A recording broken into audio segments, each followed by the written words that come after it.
Top of the top. Good morning, y'all. What's up? We're back again.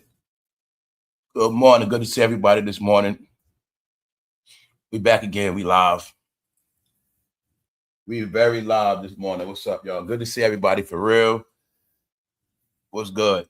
Shout out to the people that's up. This is where the good people at. Let's get into it. Got another day, y'all. Another day. We got another day, but we gonna override the darkness, y'all. Yes, we are. We gonna override it.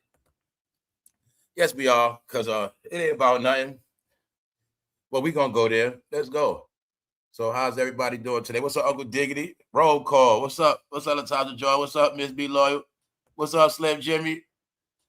Shout out to everybody that's tapped in. What's up, Brown? Redskin, PJ. What's up, Matt? Shout out to everybody, man. What's up? What's up, Shirley? Shout out to all members.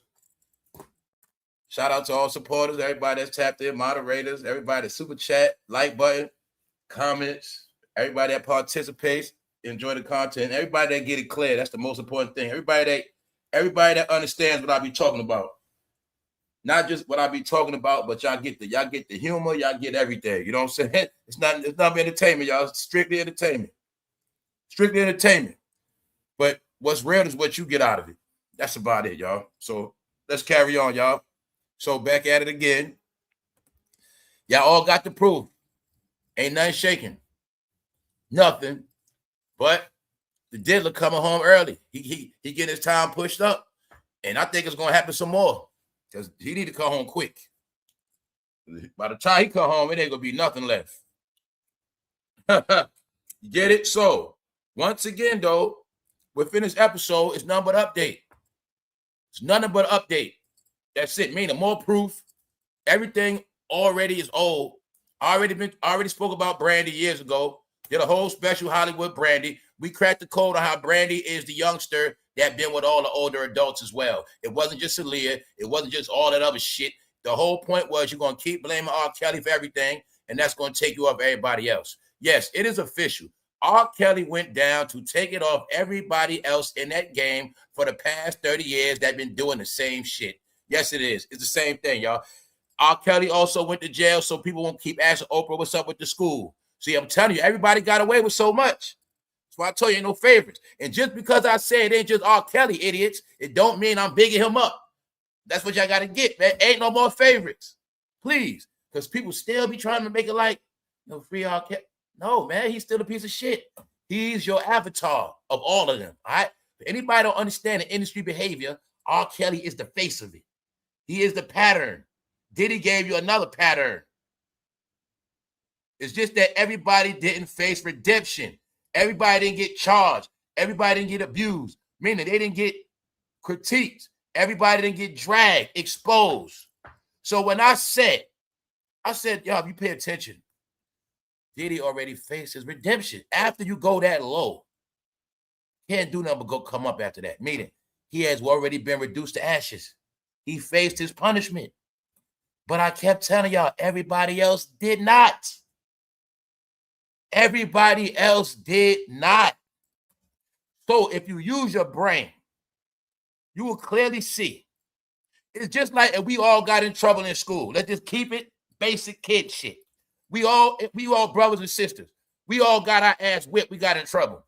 But the one that get their ass whipped first is the main one going to get off punishment first. That's how it goes. See, the one that gets embarrassed first, they're going to be the one, to get spared in the end.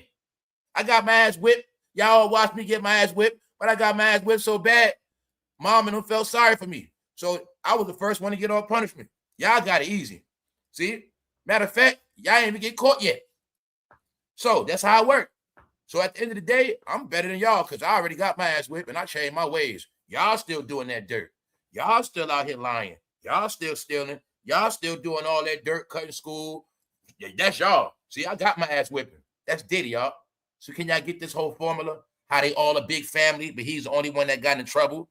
And meanwhile, the rest of them thought that their careers were going to go on and they're going to escape the dark news that it's not me. I didn't do that stuff. Or I was around, but I didn't see nothing. Or as far as I know, he's a good. Guy, when Diddy admitted to his sins, he automatically threw everybody else under the bus. Which I don't get, man. Tell y'all, man, this shit is horrible. That's why I told y'all I don't indulge in this shit. Cause I know the truth, man. The big honcho is gone, man. The rest of them is fucking knockoffs. His kids, his siblings, his dildo holders, his bag holder, his blunt rollers. That's all that's left, y'all. Because the truth is, he faced it all. We fried this man for 2 years straight. But now you're going to hear out his own mouth what Diddy had to say out his own mouth. But now, when we listen to what Diddy said out his own mouth, all you have to do after that is just look up and look at everybody else. Told you. People don't get it. By him being exposed, it exposes everybody that been around him the past 30 years. Diddy confession exposes the whole Atlanta. It automatically exposes Jay-Z. Everybody. I'm going to tell y'all, man, I peeped some shit. This is what I peeped out. Y'all remember when the dildos and freaky stories first came out, we was joking? I'm going to show y'all a magic trick. The whole thing was to take your mind off them damn dildos. I kept telling y'all that. So that's why you're going to see, right? Everybody that came out to so-called speak, you're going to see they didn't say shit about them dildos and them sex page. The whole Diddy trial was about the man-on-man sex, y'all, period. Then you're going to hear somebody coming out talking about, nigga, they monsters. No, all that was deflected, y'all. See, somebody, rather you looked at them as a monster than as a you-know-what. See, people wanted to spin a narrative. They monsters. So if you look at them as a monster and not a you-know-what, twinkle toes. Oh, y'all, the biggest cover-up was what Diddy did to these people in his parties. And not what he did to them. The big cover-up is all the willing participants that Diddy had fun with. That was the whole cover-up of the whole time, y'all. That was the whole shit. People on the outside did not want to be exposed in Diddy's behavior. But it's not just Diddy behavior, God damn it. He is the boss of the whole shit. Diddy wasn't taking no goddamn toys. No, if anything, how many times you heard he was what? Watching. But you didn't get every cover-up of every whack-ass celebrity. It was all about the dildos. They all wanted to play charades like they wasn't the participants and the victims. So, portray to them that he's a monster and not a flower. Told you as time goes on, things shall be exposed. Just make sure you say he's a monster. Don't say he do that other stuff. Tell you that's what it's all about. So you're going to see everybody spoke a lot. Nobody spoke a lot about fruity behavior, now did they? All you got to know is Diddy confessed all his shit. So I understand how this shit works. It's called crime. I know the streets. If they all were together and one man confesses to his crimes, does that make everybody else innocent? Or it just means they didn't get caught or tell yet? What? All right, simple. All right. Thank you very much. Thank you very much. No, y'all. It's all over now, but I just want y'all to know the joke's always on you. The plan was you're going to look at somebody else as these monstrous killers, not no willing participants.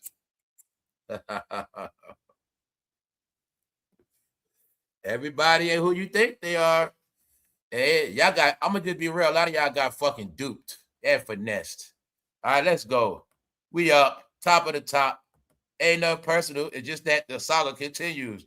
The saga continues. So what I said, it ain't over till he come home. So long as the dealer's in jail, any day, more shit shall come. And they're going to keep being embarrassed as they go broke. That's it. So let's go. Meanwhile, everybody's crashing out like Tiger. Everybody's crashing out. But can y'all now see the game is crashed? Everything is just crashed in that one department, y'all. So let me always clarify that. Only in that dark-ass culture. Tiger's from the dark culture, all right? You see him? He's fucking sorry. These guys made me, I'm happy with not being rich. They all made me happy with not being rich. I'm happy with all that shit. They made me hate cameras. They made me hate all that shit. Lights. I'm tired of lights, colors, all that shit. They made me sick of all that shit, y'all. That's why I'm happy. I'm happy. That's why I'm glad I stay underground. I just talk. That's it. I stay out the way, man. Because at the end of the day, man, this shit is horrific. So like I said, let's get back into it, man. Ain't nothing but update. But these things are very important for future generations because, see, other generations, These are the dark stories that everybody hid from y'all. That's all it's about. So when I told y'all this channel is for the new generation in reality, because my whole thing was to give them the real perspective or other perspectives of the game or culture they was raised to love, but not having all the knowledge. Some of them were taught by their parents to love this shit. So when I said our generation, I know my generation, I was the one preyed upon. Now, I gave y'all a joke yesterday when Boosie made a statement about how if you're not from the hood unless you got head from a crackhead, get it? Boom. But what y'all got to understand as I clear that up, in y'all mind, you think crackhead mean a dirty ass lady on the corner, stinking. No. See, so y'all got it messed up. See, if you wasn't alive or you wasn't old enough, you don't know what the crack epidemic was. The crack epidemic was everybody was smoking, but everybody wasn't smoking on Front Street. Meaning, you know how today everybody's in the closet? In the crack era, you had a lot of people in the closet for smoking crack. See, back in the day, they was in the closet for a lot of shit. But the main thing they was in the closet for back in the day was smoking that crack, y'all. Which means a lot of people back in the day you thought would never smoke, they smoked. They just didn't come outside tonight, or you wouldn't know unless you caught them geeking. How I know that? Family, when I was young, I was selling to my security guard in high school. And he was a good guy, clean guy. I'm telling you, I learned the shit early. We was getting, you know, y'all get people rent cars. We had crackheads that worked at dealerships loaning us cars off the dealership, y'all. Because this, when crack hit, people don't get it, flipped people out. You had people that never did drugs a day in their life that became crackheads. So when we talk about them stories getting head from messing around, that's what it was. See, this woman was a good ass woman. She was bad as hell, but she started smoking that stuff, y'all. Next thing you know, she was selling it. She was giving it away. So let me clarify that from what I said yesterday. Y'all mind think crackhead is dirty hole in the street, stink? No. Back in the day, you ain't know who was a crackhead to the right time. That's how it was, y'all. Because some people had it under control. I will tell you this. There were people on drugs live a better life than you ever seen to this day. See, some of y'all was born in bullshit, poverty, eating out of microwaves. Just know, it's some crackhead's house, way better any house you ever saw.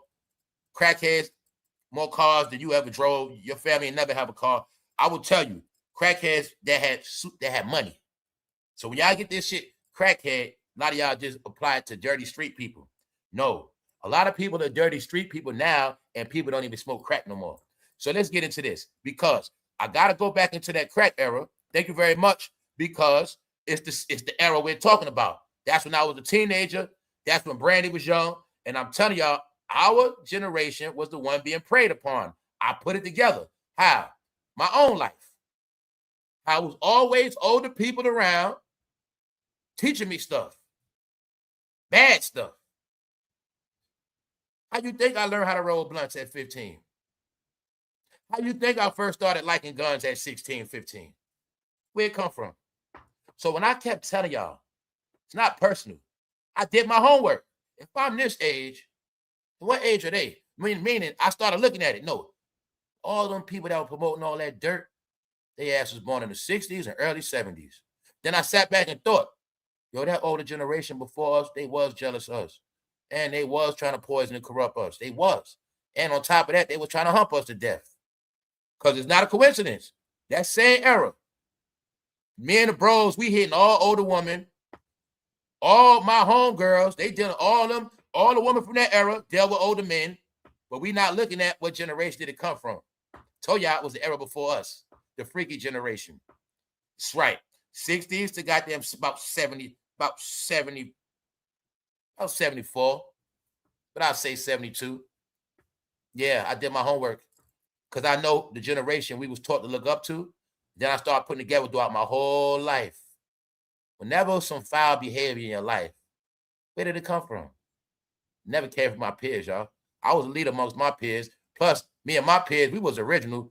We was the ones, I told y'all, we used to beat up old heads. We looked at old heads as the enemy, y'all. Because we knew what they was about. Fool, y'all just want to hump our girls. Y'all just want to get us high. We just knew what they was about, y'all. Fuck that. Then, when it came to the drug game, them old heads started putting drugs in our hands, y'all.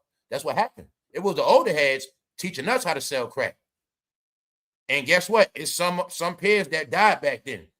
It's people that died because they messed the money up. They were teenagers dying. A lot of things happened back then, but what people don't get, it was a Geppetto life. I said we already lived through that because it was older heads putting guns in our hands. It was older heads putting drugs in our hands. It was older heads having sex with our woman.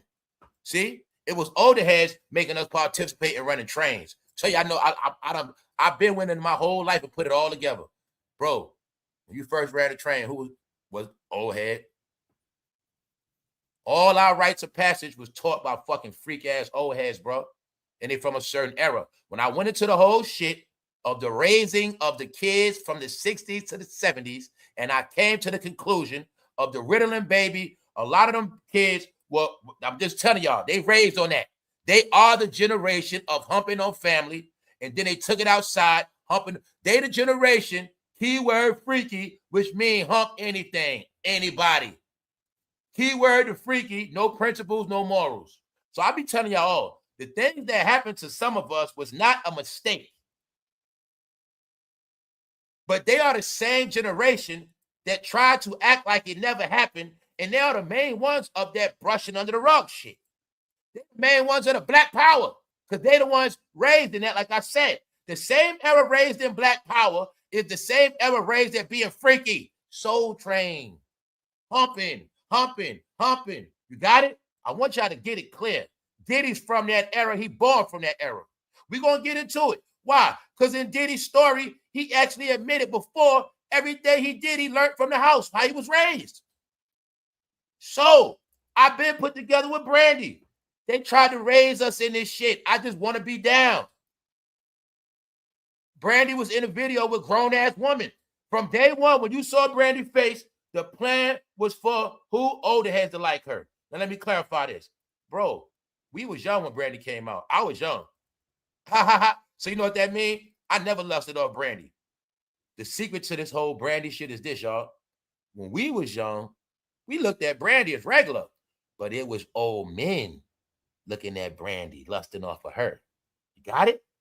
So now look at the video with Queen Latifah and all of them. Now look at the people older than us, bro. When I Just Want to Be Down came out, I was a teenager. So now look at it, bro. All the old heads that was 30, 31, 28, 32, 35. They like Brandy. That Brandy, she cute. See it? Boom. It's a teaching, y'all. It's a teaching. Then I started thinking in my head throughout my life. Family, I knew a lot of dudes that used to like young women. But when you young, and that guy's older, you don't look at it like that. You look at it like, man, that's the cool guy. But when I went back in time in my head, out of all my travels, I know I was able to count at least 4 certified. And everybody knew it too. Because you know it was a joke back then. Yo, so-and-so, he messed with them young girls. That's all everybody would say. But nobody never looked at it like, man, people didn't look at it like that. People just looked at it like, yo, man, he messed with them youngsters. That's it. But the truth is, being that the young girls was fast, that's why nobody never looked at it like that. Because that's like, oh, man, he was so-and-so anyway. Like, he with our homegirl that we done hit already. Or we done humped her, whatever we did. She our homegirl, but, but that old head, he wanted to hit it for real. And that's what was happening. So we ain't looking at it like that. We looking at it like, oh, man, we know she a freak, but she hanging with this old head. He got in a car, though. You see what I'm saying? He got outside at night. He taking her to the store. See, we looking at all that, but I didn't put it all together later. No, y'all, that shit was a culture. Why? They the ones hung at the high school. We didn't do that. My generation did not do that at all. Fool, we dropped out of school. We was on the block getting money. The generation before me, when I went to school, when I looked out that window, posted on the corner. I just thought about it all after. Family, they used to be on the corner before school and after school. If you from East New York, goddammit, you know about George Gershwin. All right? So I'm going to just leave it at that. You know about 218 by Pink House. Y'all know about that. I know what I'm talking about. I'm just talking about East New York, Brooklyn. I just talk about right there. God damn it, in the morning, they outside, and after school, they outside on that block, 24/7. But I wasn't looking at it. Yo, those were the Geppettos, bro. When y'all were young, they was out there clocking a woman, and they was robbing young men, and they was the old heads trying to sell us weed and shit. Told y'all it's a teaching, man. It's a goddamn teaching. Now that we over it, Brandy is older. Let's take a look. Because I told y'all, guys, Around here, we always ahead. Sorry. Told y'all gonna keep, y'all don't watch all y'all janky ass shit. That's why I've been dragging and trolling. But it's over now, y'all. Ben spoke about this. But I said we just gonna laugh at everybody. Told you it's the same shit. Why? Aaliyah and Brandy was together at first. All of this shit was manufactured by Mr. Quincy. A lot of it was. Got it? So y'all kept picking and choosing. And like I said, there's a lot of people out here that's worse R. Kelly or just like him. But what part you didn't get? When you see Mace and Sean bragging about being with Brandy, what is that to be proud of, y'all? No, the question is, what other women did they get other than Brandy? That's the question. What woman did the bad boy guys get other than Brandy? Huh? They always tell you what woman they could have had, but what woman did they actually get? You got it now? Life after Diddy, but this is a Diddy connection. Y'all getting this shit. This is Diddy and Cassie. It's the same thing. This is your favorite rapper and their wife. It's the same thing. All right? It's the same thing. If R. Kelly was alive, him and Leah was been married to this day, it would have been the same thing. So what are y'all talking about? What are y'all talking about? Same thing. Same thing. Same thing. Y'all got it now? So when I told you I don't deal with this culture because I got common sense, y'all, I don't support none of it. It's disgusting. It's sad. It's horrific. And I know what it did. Now, if I didn't know what this shit did, well, I'm going to just clean it up. This era right here, y'all. So anybody that love music, love your music. I'm just talking about this one era right here. From them goddamn 90s to 2025. They are fucking done. All right? They all disgusting and they horrible because they were the influences on me. And if I never had knowledge of self as a teenager, knowing right from wrong, if I never was smart enough to become the man I became, I would have been certified and I would have been a goddamn criminal. If I believed and followed this shit to the end, my life would have been over already. I'm able to admit that shit because I know better. But I've been not believing in that shit, y'all. I tell you, I never was a fan. Always had knowledge. I always preferred knowledge over ignorance. So I always been balanced out. Always been balanced out. Never followed no man. Never followed nobody. All right? My point is this. To this day, Boys to Men is broke. Boys to Men that had the biggest songs are broke. They trying to get laws passed so they can get a retirement plan. They the face of trying to get pensions and retirement plans for entertainers. They fucking broke. You see why? When I told you in the end, it always end bad for them. It always gonna end bad. So y'all see it, right? No more discussions about this darkness, right? All right? Now y'all get when I say he's just a scapegoat? What happened though? What y'all not getting? R. Kelly faced his redemption already. He faced his. Who else faced theirs already? The Diddler faced his trauma already. No more secrets. No more secrets with R. Kelly. No more secrets with Diddy. Can you now see who's clean and who's still dirty? Let's say it again for the slow people. No more secrets with R. Kelly. All his truth is out. No more secrets with Diddy. All his truth is out.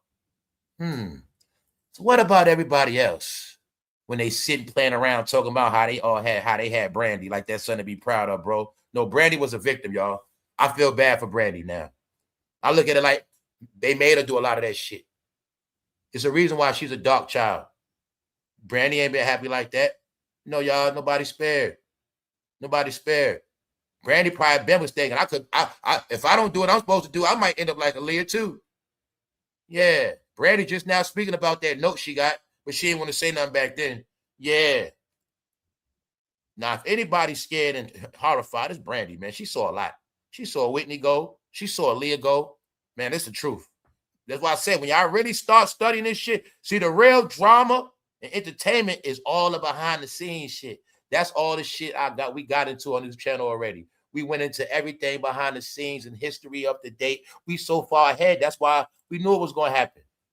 That's why all this entertainment is trash. The realest shit has already been spoken, y'all. Brandy is the clue to the dark side, man. She's one of the last survivors. When I got the clue from Orlando Brown, all of these child stars dealt with trauma. All of them, y'all. It's just that some of them dealt with it better than others.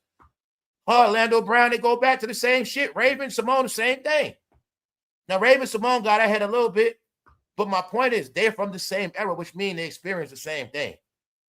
It's just that some of them hold together now, for real. Brandy's seen a whole lot, and she had a whole lot in. So she's not normal. And now you got it, right? No more discussion. This shit was taught, bro. So, bro, if you on that registry, told you it was taught to you, bro. Know why I know, bro?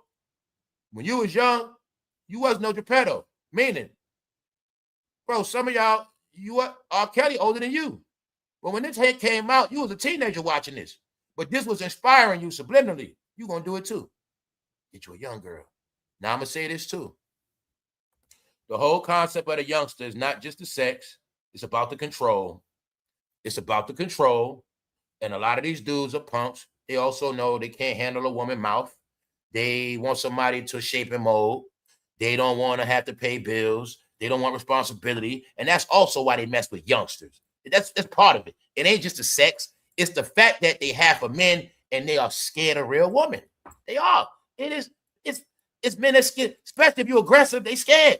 They don't like that. It's scary. It's just what it is. See, they don't think about how can I tame her. I'm gonna tame her ass. I'm gonna calm her ass down. She too goddamn hard. Or whatever, she go too hard. Whatever it is. He ain't think about I'm gonna calm her ass down. Yeah, I got something for her ass. He's scared. He don't like that. No, the truth is he don't like to be challenged. A man, that's why so many men that's broke. This shit's psychological. See, when you deal with little girls, you're gonna stay broke, bro, because a real woman gonna make you go get that money. She gonna make you get off your ass. She gonna say, hey, I need some help. Or she gonna say, this bill, she gonna do something to motivate you. And you ain't gonna like it, or you gonna say, I'm gonna get this money. Or you gonna say, man, I ain't let my girl look at me like I'm some bum. You gonna be motivated. But with a little girl, you can sit around, play around. Hey, baby, how you doing? Hey, you so cute today. Hey, then you gonna a young lady, what you gonna do, bro? You go back to play your video game, right? You like it like that, right? That's why you ain't got shit, bro. It's a formula. It's a teaching, bro. It's a teaching. You're gonna always aim low level. Then when it's time to be grown, you ain't gonna be grown. So now you've been on this shit so long, you in your 40s, 50s, you don't even know how to be grown. God damn it, a grown woman terrifies your ass because you've been down with this hip-hop R&B shit too long, y'all. It's a teaching, and if you don't break out of it young, you're gonna grow up to be just like it, like I said. And this shit, you either gonna grow up to be your wrist bent, you either gonna wind up getting your back bent, or you gonna deal with people that's fucking 5'4", 5'2". You're gonna be like that. Don't forget, as men, tall women intimidate them too, y'all. Let's not forget that. There's some men, they don't like tall women off the rip. God damn it, if you ain't 5'1", he don't want your ass. There's men like that. So I told you, the whole thing is this. Women just choose right because there's a lot of suspect men with their stupidity. And they're the main ones always talking. But the point is, you can be tall and that's too much for a damn man. You're too tall. Men are funny, y'all. They are funny now. So it's a lot of reasons why they like them youngsters, but they didn't get. They got caught up in that shit. See, them celebrity rich people, which y'all don't get, the real rich men, they deal with grown-ass women. When them rich men deal with young women, they be playing around, bro. That's just that shit they do to have fun, feeling themselves, dealing with a 20-something-year-old. But they know goddamn well in their real career, real life, get real shit done, they don't deal with them like that. That's y'all stupid ass. They know that. They just have fun with them, and that's it. Y'all gonna marry them and be with them because that's y'all life.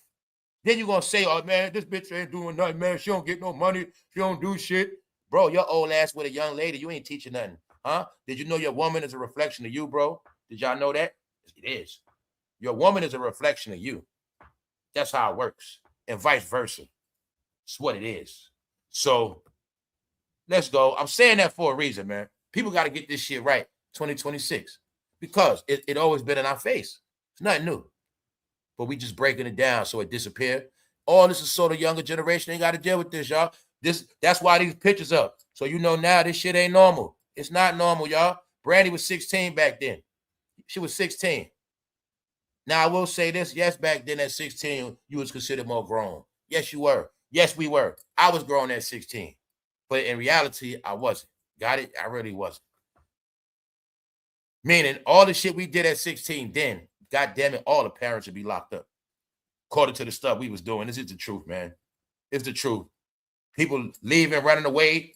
Parents don't know where the hell they at. For a minute, a year plus. Parents would have been locked up. Where your kid at? I don't know. What you mean you don't know? That's what was happening. Because the truth is, y'all, we didn't have nobody to look out for us. We didn't. We just didn't. That's also why me and my peers, we started toting those guns on firearms. Because we know nobody was watching our back. And we looked at it like the old heads trying to get us. Y'all think I'm playing, y'all? I swear, man, one day, hopefully the book and movie be written. That's how me and mine grew up. We grew up like the old heads trying to get us. So that's another reason why we stayed strapped, y'all. And that's why I know what happened. My generation, we started smoking Debo and them. That's why when y'all was growing up, you started seeing all those rest in peace morals. Because that was all the old heads that were bullies, perverts, rapists. They were abusers. And my generation, we put their ass to the ground. I'm proud of that. I'm proud of that. That's right. And that's what happened. That's what happened, y'all. Because them old heads that wouldn't stop, a lot of them had to get their life taken. That's why it's a lot of brothers in jail for life too. Because a lot of them old heads wouldn't stop, y'all. They were bullies. They was haters, and they was doing a lot. Like I remember we was young. It was old heads going around robbing us. They were always trying to rob us. They grown as hell, 30-some years old, y'all. We in high school. They trying to rob us, all that shit. So I know what's happening to them. They started getting smoked. A lot of those guns y'all saw back in the day was for them old heads that was terrorizing our ass. It's the truth. Everybody know that. So I'm saying it for a reason, y'all. The woman, they didn't have a chance. They just didn't. And if your family was cowards, you ain't have a chance neither. Because you ain't had nobody to go tell. Brandy reveals teenage romance with Wanya Morris in new memoir. Thank you, Nino. So Brandy admits it now, y'all. Brandy Norwood details in phases released. Because you know she got the Hollywood star. She's about to perform with Jay-Z. So Brandy is now in celebrity mode. Now she wants to talk. Now she wants to give interviews. Plus Quincy Jones dead. So let's go. Thank you very much, bro. Brandy Norwood details in phases. Released March 31st. Dating Boys to Men singer Wanya Morris started in 1995 at the age of 16. And being that I know my music history, I Just Want to Be Down came out right around that time, about 94. She had just came in the game, and I don't believe she was 16. I believe she was younger than that. She might have been 15. Because in I Just Want to Be Down, she was 13, 14. She was 13, 14. They had her standing up tall. That's what threw us off with Brandy. She tall, y'all. But the point is this. It's right in your face, y'all. Right in your face. Philly, Boys and Men. All right. Now, another thing I told y'all, it was just my opinion, but I said, family, see that man with that beard? I said, for some reason, they keep trying to tell me that that beard represent a certain type of man. And these are the things I was telling you about the beard, guys. I don't care about y'all beards, but I was telling you, the narrative on them beards is that's the beard of the goddamn goat. And the goat, Peter Pan, he liked that beard. So the word is, that's who y'all are. Y'all a bunch of old-ass goats, and y'all Peter Pans. And y'all fucking tree jumpers. So I was telling all the bros, hey, bro, if you're not a tree jumper, if I was you, you was wise, you'll trim that beard down. Don't cut it off. Make that shit a dark Caesar. So I was telling y'all, make that shit lighter. So I told y'all in the end, y'all all gonna look like fucking Geppettos, bro. Here's one right here. He was with Brandy when she was young. Now look at him. How he look. Told y'all, man. Y'all were being set up. When we looked at every sex traffic bus, did I not make a point to show y'all every last one of them had that same beard? All right, I told you what it meant. They didn't believe me, though. It's an identifier. He might be a tree jumper. Yup, beard of the goat. That's why you're going to see after a certain time, damn near every black man had a goddamn goat beard. Scrolling on Instagram. That's right. I know what it meant. I don't know if y'all do. That's what it means. Whether you wanted to or not, that's how they classify the shit. It's an identifier. They got the beard of the goats. Yeah, they on that free. Yeah, that's them. You got it? So here you go, y'all. This why it's a Geppetto culture. Quincy Jones behind a career, y'all. That's why I say they don't want to say nothing. All the dialogue, all right? But we know already. I know. Who cares? You see Brandy with that makeup on? Young as hell with makeup. The throw-up is she's tall, y'all. Makeup painted like a mug. The same thing they doing to young girls now, painting their face, make them look old. No, that's Geppetto shit. I never liked Brandy, and if I did, I wouldn't be a Geppetto because me and Brandy around the same age. Bingo. So I'm just telling you, Brandy was never sexy to me. I never looked at her like that. Never. Little did I know, Brandy wasn't for us, bro. It was for the old heads. They the ones getting groomed to like youngsters. You want to know the truth, bro? It's them old heads. They the ones got grown like Aaliyah. They the ones getting grown like Brandy. It's them old heads. They were getting grown to like youngsters. Not us, bro. That wasn't us. Hip-hop wasn't out that long. Fool, we didn't grow up watching youngsters rap. Sure didn't. Not like that. They did. When rap blew up, all these old heads were already old. Are y'all getting it now? When rap blew up, a lot of these old heads was already college grads and up. We are the generation that were preyed upon. I told y'all what happened. It wasn't us. It was the generation before us. That's why I say I put it together. It's this whole 30-year era. Hassan Campbell gave you the clues. I keep telling you, with Africa Bambaataa to start, that's about 81, 82, 83. That's early 80s to now. He gave me the story. I got the New York story from beginning to end. Bambaataa to Diddy. That was the clarity right there. Of the old guy preying on the youngsters. It's all one story. It's just that everybody did it different. That's all it is. Everybody else did it their way. Everybody just did it their own way. But they all did the same shit. Because we the generation that was preyed upon. That's what Hassan was telling you. Told y'all, a lot of y'all are slow. You kept picking and choosing. No, it's our whole era that was targeted one way or another. The thing is, did you make it out of it? Or did you become a victim? Or did it become your dark cloud of your depression? Because it happens to a lot of people. Let's go. Meaning, the abuse is not just the sexual abuse, the mind manipulation. Once an older person manipulating a youngster, that's abuse alone. Let's get it very clear. It's not about the sex. First thing first, once a grown-up manipulate your brain, that's abuse. Once a grown-up start playing with your head, that's abuse.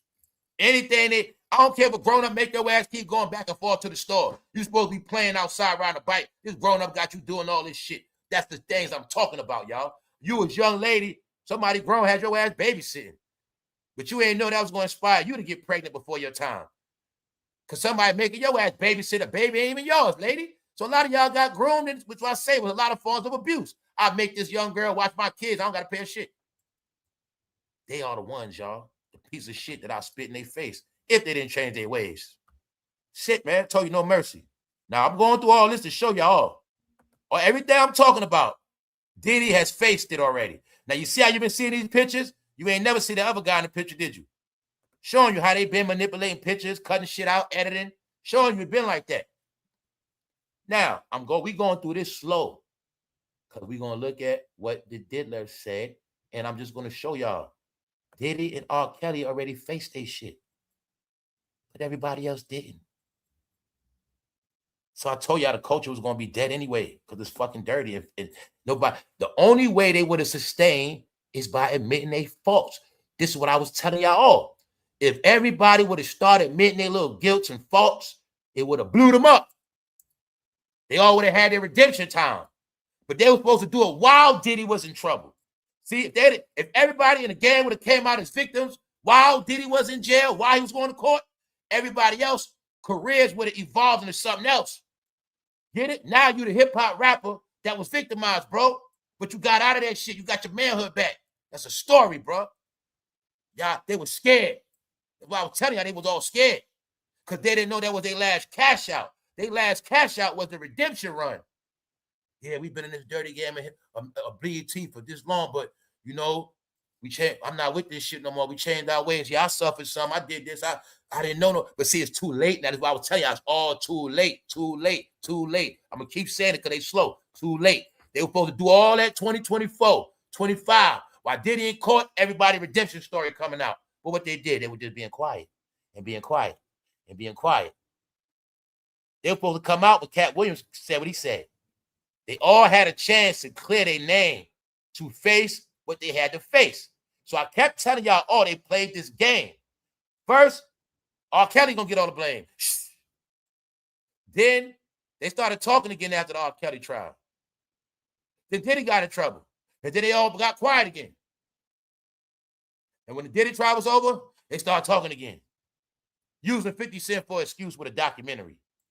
Meanwhile, I kept saying they didn't separate themselves from the shit, meaning they didn't take control of their own career. Then that's when I just started seeing this shit clear, y'all. The reason why I understood they were all going to go broke because the fact that they were quiet meant they accept all of the hip-hop stories of filth, abuse, and the shit they do. So being that they didn't separate themselves from their behavior, they all got charged with being guilty by association. Therefore, after I read you this shit Diddy said, y'all gonna get it clear. They didn't do that. So if they are free, check it out, y'all. If Diddy is telling us the truth, locked up, why the hell do I want to watch their fake ass interview while they free? Because I told you they on platform doing this and that, but they ain't talking about nothing. Because they didn't face their redemption. God damn it, you seen Wendy Williams get dragged. You see her. Wendy is reduced to ashes, which means Wendy done faced her humiliation. Told you everybody else been trying to hide it or perpetrate. Now you're going to see today. See Brandy? Brandy's never happy, y'all. Why you think when you see her, she's never happy? It's for a reason. Their soul is gone. When your soul is gone, you naturally can't be happy no more. You just can't. You just smile for cameras. Eat, cheese. That's how you do when your soul gone, y'all. That's it. You ever heard a dark soul? It's the same thing. Your soul dark, soul gone. You can't even smile no more. You can't. You can't smile or laugh. That's why they come in the chat mad, arguing. People talking about dumb shit, but they got their soulless people, y'all. Soulless people can't laugh. They can't. So it's a reason why people are who they are. And they don't understand we're in a time so spiritual that everything is so clear. When I tell you about the light is so bright, everything dark is just, they just exposed, y'all. Their darkness shows. You can see who's not really happy. You can see it now. So look, Brandy recalls suffering, unimaginable grief after 2006 car crash. When I've been put together what? Her and her brother are two dark entities. Whenever you see their face, it's going to be some bad news or some dark ass shit every time you see them. So I've been got it clear, y'all.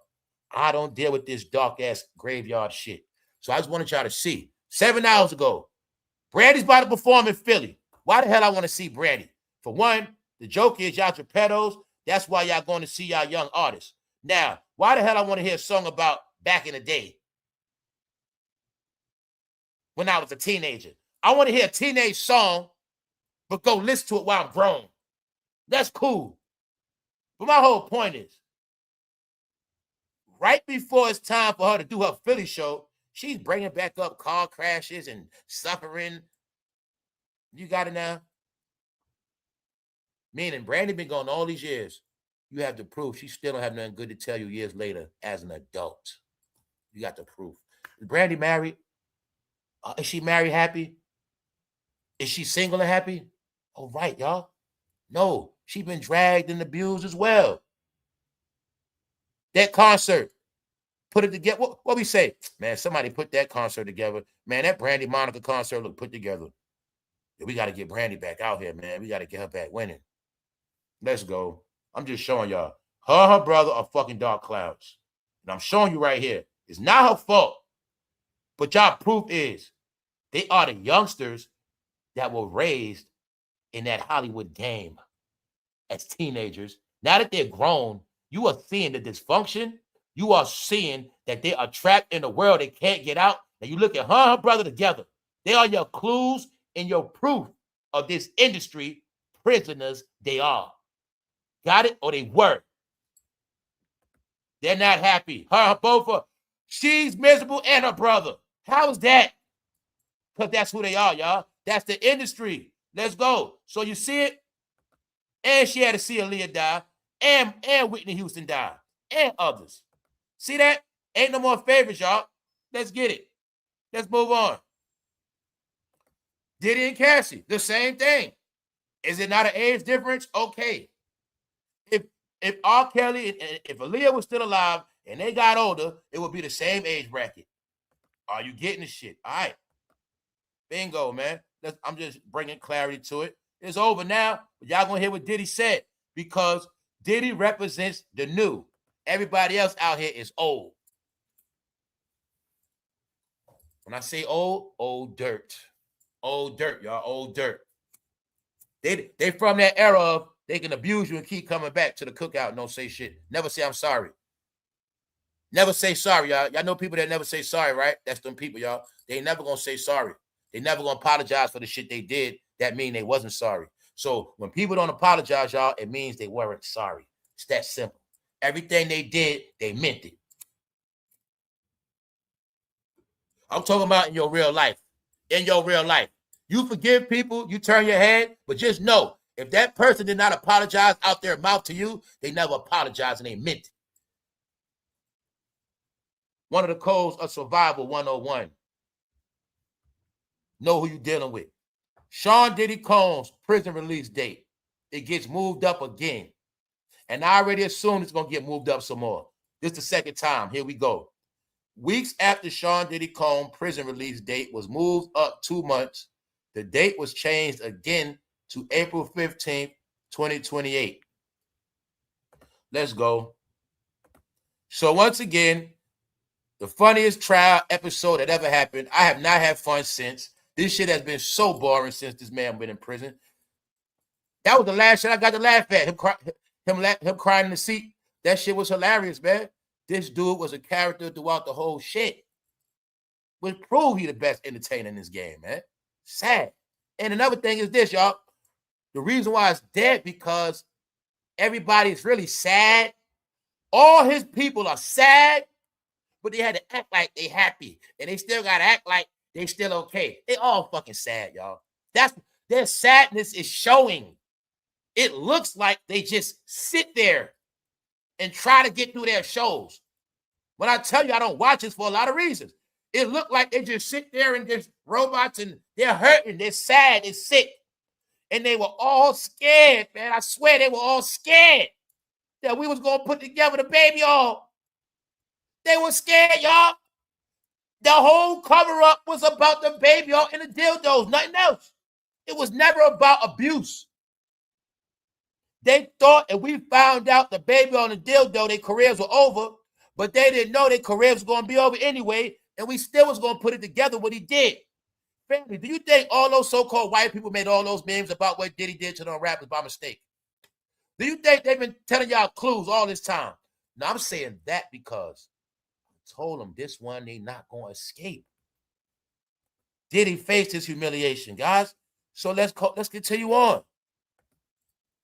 Combs' new release date is 10 days less than his previous updated release date, which was moved to June 4th, 2028 to April 25, early this month. He has been serving time at Fort Dix Federal Correctional Institution, a low-security prison located in New Jersey. So you see right there in New Jersey, he ain't go far. So all you got to know is this is the truth. This man already faced his embarrassment, public humiliation, public lynching. The whole world laughing at him to this day. This man is the face of 1 million memes, 1 million AI videos. His money took losses. You got it? All his business out there, semen on nipples, peeing in mouths. All right, we're going to keep going there. I need to stop repeating that stuff. But no more jokes for Diddy, y'all. There's no more jokes. He faced everything. Only thing you don't know is who else he did it to. And who else is on them 250 video cameras. The main reason why they were scared. The main reason why they were scared is because of them cameras. Duh. So y'all kept thinking entertainment was going to move on. But it's whack. What the hell? Do you think I'm stupid? Like, I'm supposed to watch these rappers after I saw baby all dildos and cameras come out of this man's house. And I'm supposed to just act like this shit never happened. It's, okay, back to hip-hop. Okay, back to hip-hop now. That's when I knew they was crazy, y'all. I knew it was going to happen. Let's go. Now, let's finish this shit. We just getting started today. Sean Diddy Combs breaks his silence. Now, y'all be the judge of Diddy. Not the judge, but just look at it, okay? We're going to look at Diddy's redemption, and then all you think is, what about everybody else? Did they do this? Is anybody else better than him? That's all you think about. Let's go. The musician spoke out for the first time in court at his sentencing October 3rd, apologizing to victims Cassie Ventura and Jane. Domestic violence will always be a heavy burden that I will have to forever carry. He said domestic violence that he committed he always going to have to carry that burden. He know he will be the face of domestic violence. Boom. My actions were disgusting, shameful, and sick. I was sick from drugs. I was out of control. I needed help, and I didn't get the help, and I cannot make no excuse. All right? So like I said, it's easy to say, man, he's going to be the same nigga again. It's easy to say that. But do you have any proof? And what about you? That's the question. Tell y'all, man, this shit is very tricky. He went on to share how the case has impacted him. I'm just a human being. I was trying my best. I got lost in my excess and lost in my ego, he continued. Because of my decision, I lost my freedom and the opportunity to raise my children and be there for my mother. I lost all of my businesses and lost my career and destroyed my reputation. And most of all, I lost my self-respect. I have been humbled and broken to my core. I hate myself right now. I've been stripped down to nothing. Now that's what the diddler said, goddammit. Who else said that? All right then. All right then. You can't get no lower than that. Right? So he really letting us know. God damn it, everybody that was with me. We was on the same shit. I got it clear. His whole life story in rap is we all the same, nigga. That's what the freak all picture's about. All of us in one bed. That's what all that's about. Y'all got all the clues. Y'all try to ignore it. He let you know, fool, that's what all of us did. But I ain't with that shit no more. Here's your proof. So I told these Negroes, they thought they was going to buy their way out of it with mass media news. They thought their careers were going to go on. They thought they were going to buy casinos. They just thought that shit was going to keep going, sold out concerts, merchandise. They actually believed that. That's when I knew they were fucking delusional, y'all. If he got out today, he would take all the headlines. Today, he will be more, meaning more than everybody you see. I know the truth. If this guy got out of prison right now, he'll fuck around and be on TV before everybody you see right now. Because he got a redemption story. That's the part, the bros, I kept trying to tell y'all don't be thinking ahead. He got a redemption story already in stone. Because he admitted his shit. So I was telling y'all from the beginning, every rapper, black celebrity, actor that was around him, if they would have faced their redemption, it would have furthered their career. They'll be on TV right now getting interviewed. After that, they'll be getting hollered at for some new movies. They would have a story for a new album. They would have had a redemption story, y'all. He don't gotta, see, don't think hip-hop brain, guys. Think it like this. He can come out and be somebody totally different. He don't got to go to that rap shit no more at all. He could just be the fucking redeem, the diddler. But now he just don't do shit. He just don't do nothing. Write a book. He might do little appearances and just be behind the scenes on shit forever. That's it. Simple. Because reason why I know that, guys, OJ was still showing his face after that. OJ had bodies. Alleged bodies. OJ was still walking around with pride. Cameron interviewed him too. OJ was still showing his face. So of course Diddy can. Told y'all, yeah. Y'all be thinking hip-hop is flawless. Y'all think it's just one culture so invincible. OJ was showing his face with no shame. He still was getting interviews. OJ was still walking around. TMZ was still covering OJ. Same thing happened to Diddy. Same thing. So I'm telling you, he come on today, he gonna still be over everybody. Meanwhile, everybody else is exposed. So you see it right here. What he said, I lost my self-respect. Can't pay for it. I have been humbled and broken to my core. He said, I hate myself right now. I've been stripped down to nothing. All right, then. Can't get lower than that. Who interviews the male stripper while Diddy's in court? Cameron. You mean the male stripper Diddy had rubbing semen on nipples? Cam interviewed him. Yeah, for the hip-hoppers. All right. So Diddy admitted his. What about everybody else?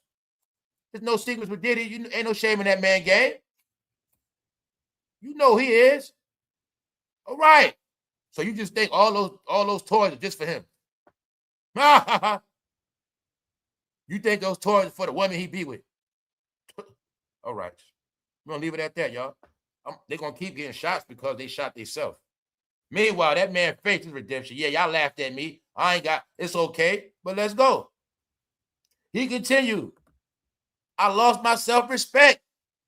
I have been humbled and broken to my core. I hate myself right now. I've been stripped down to nothing. I am truly sorry for it all, no matter what they say. Gene Deal. Diddy said it, y'all. He said, I'm truly sorry for it all, no matter what they say. You got it? But nobody else ain't say they sorry. Everybody else just saying what they ain't do. I ain't see that. I wasn't there. I don't know about that. That's all everybody else saying. That man already admitted to his shit, y'all. You can't get no worse than that. You can't. You just can't. Family, you cannot destroy somebody for telling you the truth about who they are. You got people in your life right now, did you dirty? They will never say that. You got people in your life right now, they're going to lie to the end. You got people in your life already said they died with the secrets. You can't, meaning he still beat them. He beat them. Okay, I was more dirtier than you, the most dirty before y'all, and I'm going to be cleaner than y'all first. He's now, I told y'all, he did some shit. He's showing you the game of life as well, y'all. Anybody could be redeemed and just change your ways and admit it. Once you admit your flaws and change your ways, nobody can't hold that over you, y'all. That's a black code they try to do, or loser failure code. See, when people don't want you to change, they try to keep you the same person. And they're going to say, man, she ain't changed. Man, that nigga ain't changed. That's that crabs in the barrel, y'all. Meanwhile, you don't know if somebody changed till they give you the proof. Now, once they fail, then you can say, man, I knew that motherfucker ain't changed. I knew that motherfucker. Then you can say it. But you can't say that before you even see it.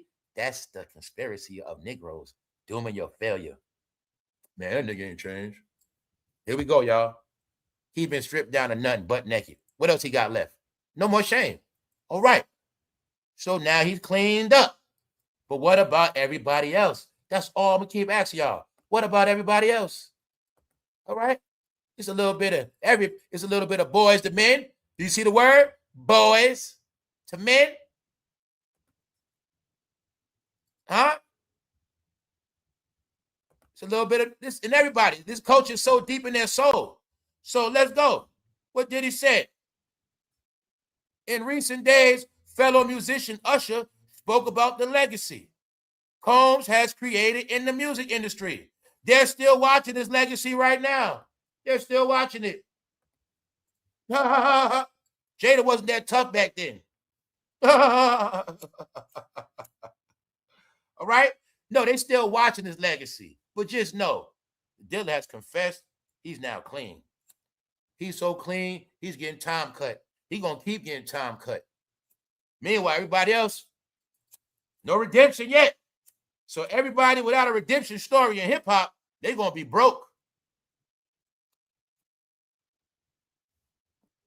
The last dollar, the money for a celebrity when they get old is the redemption story. But see, I told you these rappers took too long. They out of here now. When he was in court doing this, that's when all the rappers and black entertainers should have started confessing. Yeah, I was around, I've seen some things. I've been violated a couple times. People tried me. They supposed to go there early. Clifton Powell, the niggas try to do that. They try to go to all the dialogue all late. No, they were supposed to do that shit during the trial, but nobody knew what was going to happen. Nobody knew who was going to get locked up. They all thought Diddy was going to get life. They didn't know what was going to happen, so everybody was trying to figure out what's going to happen. But they didn't know in the end that was going to jam their careers up. It stopped their prosperity. It stopped their forward progress. And then they try to come back after the trial and drop back on platforms and start trying to go back to work. This shit ain't going to work, bro. Go back on tour. It's done. Yeah, they were supposed to do all that redemption shit. When I was telling everybody in hip-hop rap, black culture was supposed to denounce this shit, separate themselves from it while it was happening, and then everybody would have had a future. But since everybody went to that court date to the end and was happy and proud and still laughing and joking, that was it. They said them guys don't take nothing serious. Therefore, he does. He changed his ways. You got the rights right here. He wrote it. Meanwhile, let's go. I be trolling, man. Why you think they got him like that in the article? I didn't do that. Redemption, fool. Redemption. Before his sentencing, the rapper shared his remorse for his past deeds. My actions were disgusting, shameful, and sick. I was sick from drugs. I was out of control. I needed help, and I didn't get the help. All right. Now you got the proof, right? Meek Mill was around this man, drug head. Game got assault charges. French admitted drug. Everybody around admitted drug. People not looking at. When Rick Ross caught that seizure, you're going to see after that, he started hanging with Diddy after that, didn't he?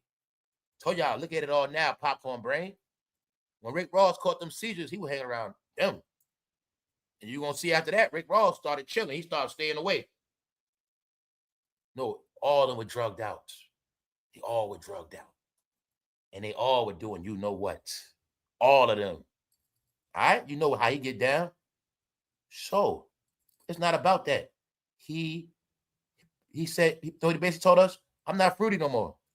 I don't do drugs no more. I just want to be with my kids and my family. He said that. What about everybody else? All right? What about everybody else? He apologized for jamming them dildos up people. All right? He already admitted everything, man. So let's go, man. Shit. Let's go to Floyd. Another one of the hip-hop guys' favorites. You know, those hip-hop guys love everybody with money.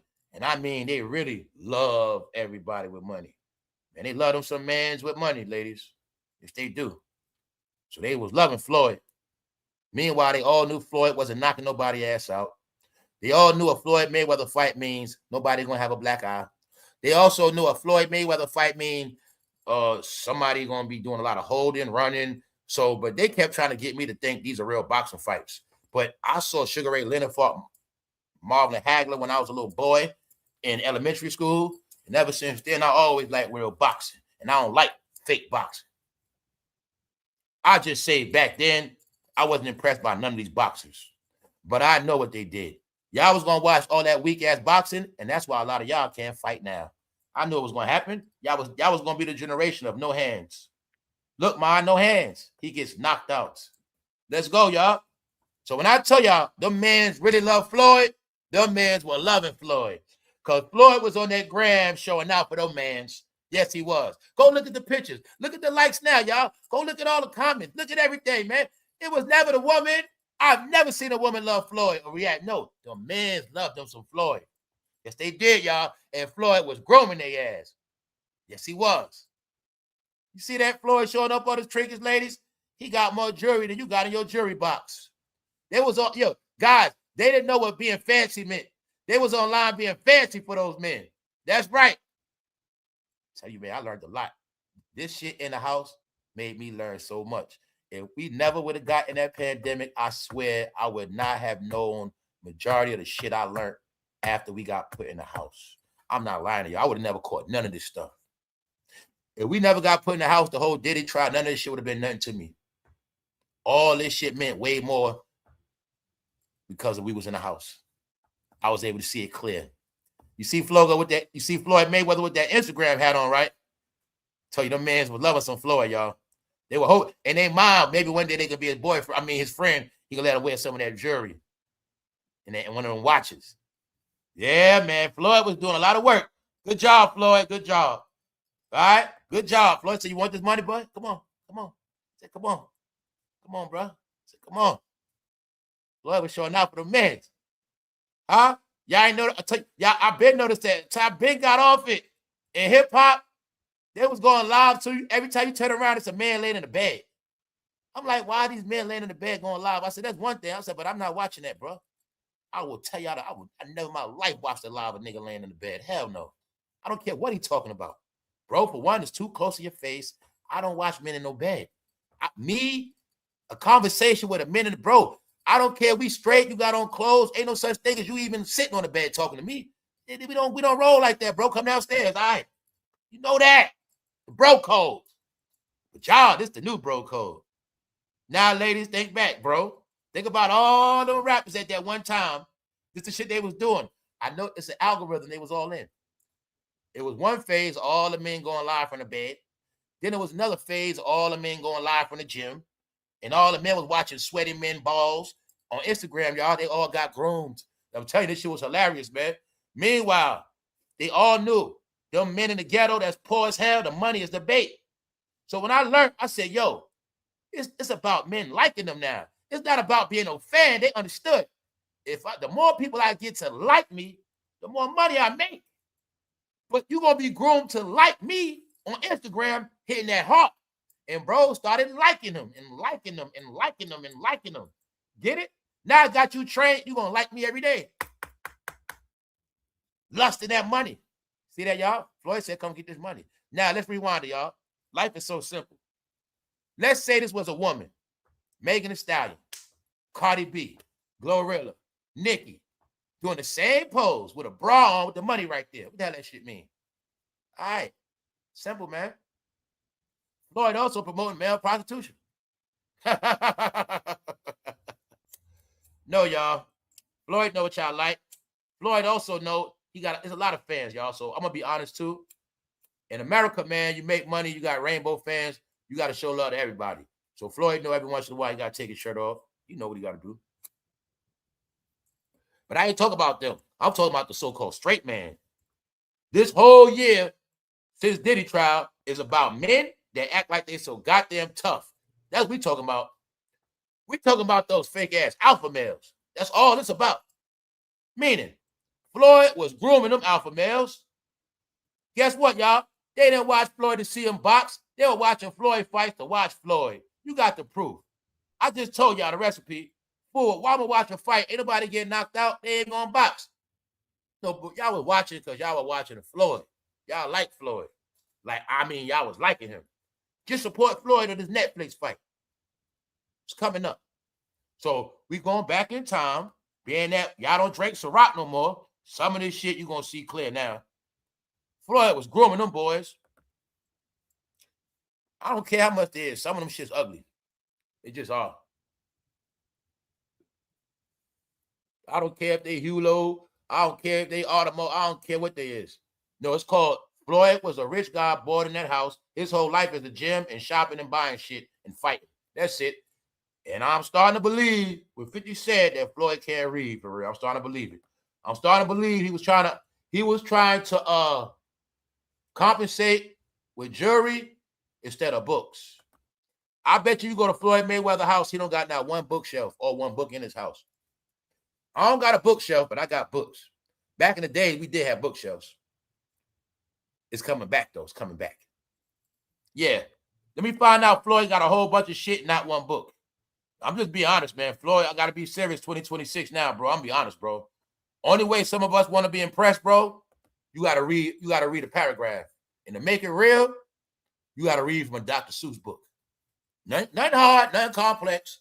All you got to do for us, hit the live button, bro, and read The Cat in the Hat. That's it. You ain't got to do shit else. Just read that. And you'll prove to us everything, man. We tired of seeing money and shit. That don't entertain us no more. Plus, we don't care, man. When you want to impress us, all you got to do is read, bro. Read. It gotta be The Cat in the Hat. And if you cannot read that shit fluid, I'm gonna leave it alone, Floyd. But that's all we want to see you do, bro. Prove your Floyd. I believe you can read. Man, prove these people you can read, bro. That's it, man. Well, I'm gonna say this, Floyd. If you couldn't read back then, you had a lot of time to learn. So if you still know how to read, that make it even worse. Because guess what? If I couldn't read back then when 50 joked on me, I'd have made sure I learned how to read by then. So if he can't read now, that makes it worse. You got it? Because he had a whole lot of time since he been retired to learn how to goddamn read. And no, I ain't no excuse. If foreigners come to this country, they learn how to read. So if he don't know how to read now, all right. I believe Floyd can read, but if he read like this, the very little cat in the hat went to the if he read like that, y'all. All right, y'all. I'm just telling you, bro. You ain't think all that you cut in school is going to catch up to you, right? Bro, I know you had hard, but in school, you were scared to stand up and read out loud, bro. That's still y'all kryptonite. I'm always tell y'all that shit. The guys that act the most hardest, the ones that can't read, man. You can back them down with a book. Easy. And it don't even got to be religious. You can pull out a regular book. He's going to say, what you doing with that, bro? What you doing with that book? Oh, you reading? He gonna say it like I got a gun or some shit. What you doing with that, bro? He think I'm asking to read. Nah, man. No, I'm just checking out some stuff, man. That's how I meant. All this shit I learned throughout time, y'all. That's why I'm joking. This shit I learned throughout time. Yo, bro can't read for real. I learned that from going to the store. Bro's picking out his music by the cover. He couldn't read that shit. You know how they had them? You know how they had the tapes or the CDs? But just you got to read the artist. You got to read that shit. Remember, y'all, my original tape had people. Remember the tapes would be there. You had to read the tape. But then you'll see Walmart and all those places started making a CD cover where you face it. And people was buying albums by the cover. That's why that cover shit started. Because they might come to buy somebody's record, but they couldn't read that shit. They couldn't read or they had to take it out to read it. They couldn't read it for some real shit. Hey, man, they'd be the ones say, hey, you got that new Jay-Z tape, man? Because they couldn't read and look for the shit. Hey, man, you got the old joint? Hey, I forgot what, it got purple letters on it. That's where it come from, y'all. Real shit. They knew a lot of people couldn't read, man, in the community. That's why the music is even made a certain way, the album covers. Thank you very much, C. Mills. But, yeah, if Floyd can't read by now, shame on him, man. I believe he can, though. But see, this is what Floyd was doing online. All this shit what made them believe Floyd was the best boxer. I'm just showing you now. They saying Floyd took out an advance from the Pacquiao fight.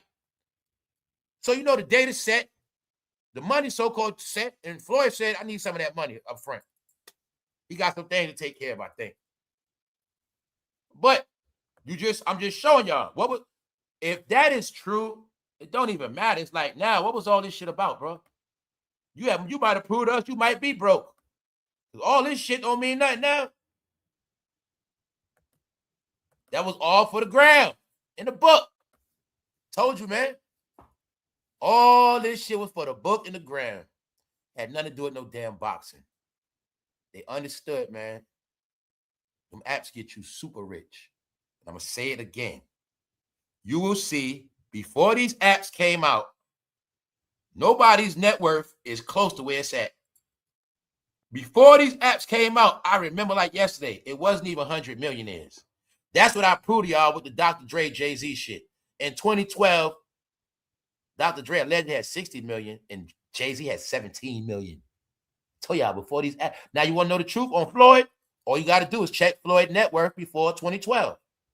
The internet made everybody super rich faster because we bought everything we saw online.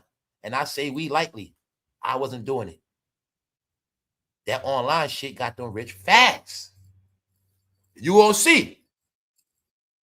Social media started hitting off 2011, but by like 2016, 2017, then you start hearing it worth 300 billion, 500 million. You start hearing these big numbers because they was getting paid worldwide off the internet, y'all. Those fights were shown overseas everywhere. So, y'all, you're going to see. I bet you Floyd might even have 100 million before 2011. Nah, it was online that got all them rich, y'all. But since the internet been dying, since they can't pull no more stunts, now you see what's happening. And it's a reason why, now y'all see why the internet was popping. You had so many goddamn stars online. And they were all active. It was a lot going on, y'all. So that's why the internet was always trending. You had every generation trending. Every era, every department, comedy, sports, rap, acting. But now you see it ain't like that. It's not. I want y'all all to just get this is not a mistake that's happening. All right. We told them last year was the end of an era. This year they feeling it and seeing it. Business Insider. So what was all this money shit about, y'all? Meaning y'all can clearly see now that it was all about showing the money off. This is also what I meant by we have advanced in time where things are just exposed through to the natural orders of life. Being that the world is somewhere else, I get it clear. The era of believing everything on the phone, that's a has-been thing. That's old shit. They created a virtual reality for us to believe. It was the new form of entertainment. That's all it really was. It's not that these people did nothing bad. But all I was trying to tell y'all, what I got clear, after 2011, entertainment was social media. So you will see that's what it was about. It was about all of them entertaining online. Yeah, I'm just doing the shit. Okay, Floyd don't do movies. He don't do TV shows.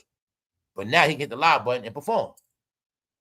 Yo, go get the money, man. Get the money. I'm about to do this shit. Got to do this little scene real quick. They started performing. Yo, get the cars, man. We about to pull up. They all started performing in their own way, entertaining. So that's why I say ain't nothing wrong with what they was doing, but I just want y'all to get they were just entertaining. And people started to believe it all. And not just believe it. The problem is when people started following. So let me say it again.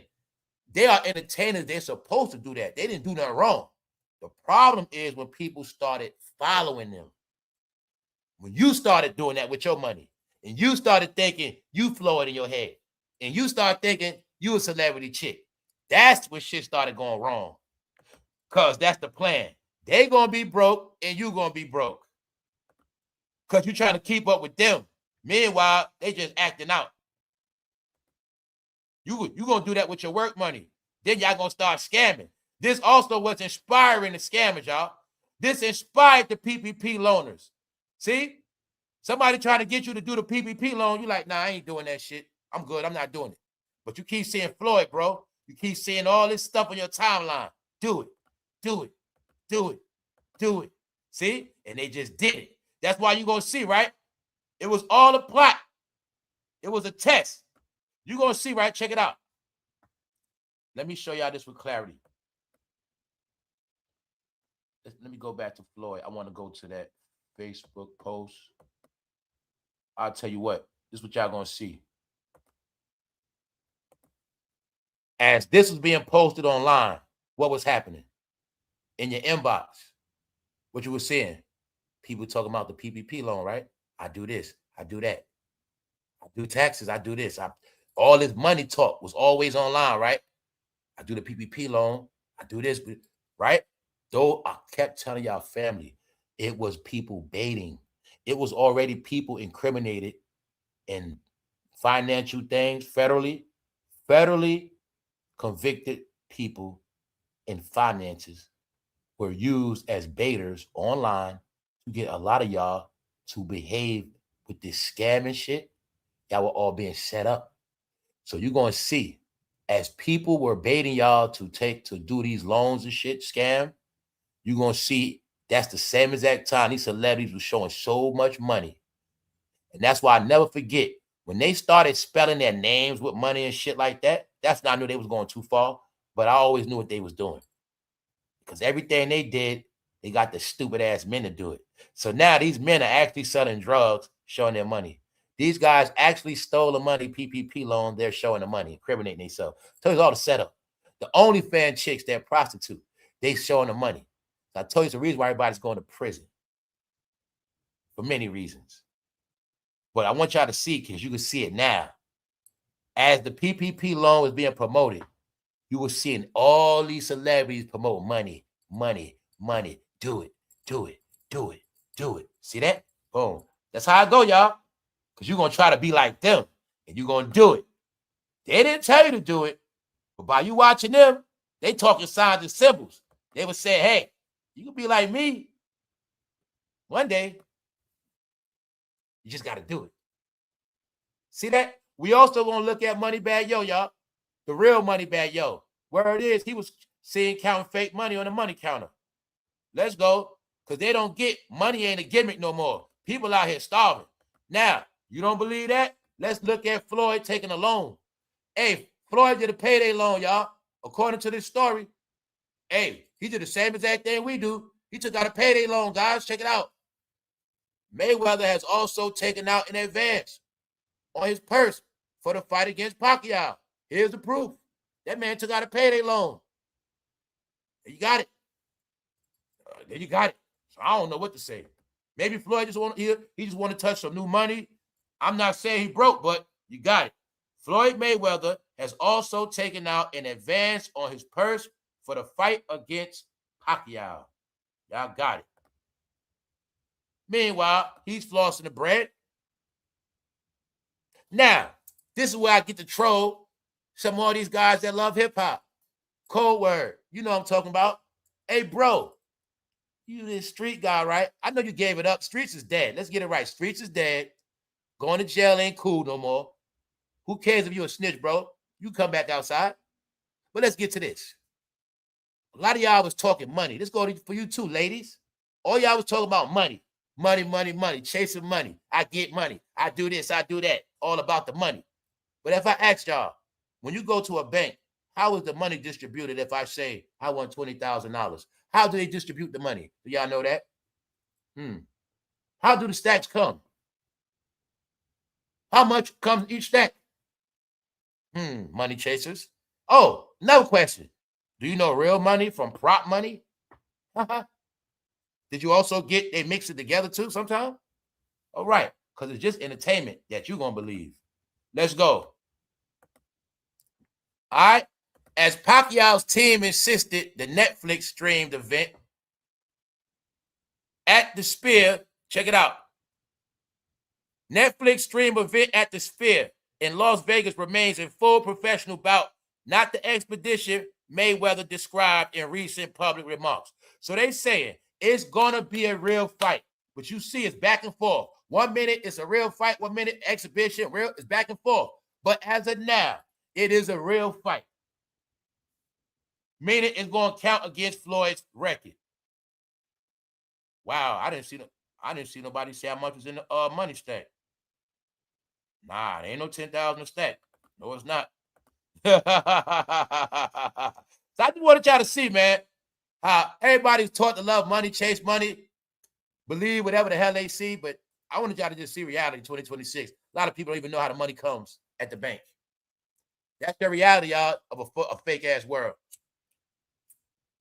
And I ain't going to say shit. I know some of y'all been Googling the shit. I'm talking about how does the money come in the band before you pop it. All right. I'm only saying that, y'all, because we done with all that money talk. Money don't mean nothing no more, but pay your goddamn bills. Pay your bills and take care of yourself. That's what money means now. Now I'm going to tell you what it means. All right. If Diddy had a chance, right, to lay in all that money or be in his house in his damn bed, which one you think he want? Right now, if he had a choice. If they told Diddy right now, which one you want? In jail for life or come home broke? Which one you want? What you think he gonna pick? The money means nothing no more, y'all. Hopefully I'll get that through your head. That's why the game had to crash. Money's for paying bills and preparing a better life for your future. That's all it's for, y'all. Nothing else. Anything else is extra. Anything else you can have fun with, have fun. But just know, nobody care about what the hell you got. And it might get your life taken now. Because that's what they said about Moneybag Yo. Moneybag Yo, stupid ass counting money. Somebody in the comment section said, I wish I had that address. Because I told you, they ain't going to learn. The next big story is going to be a rapper got tied up and pistol whipped.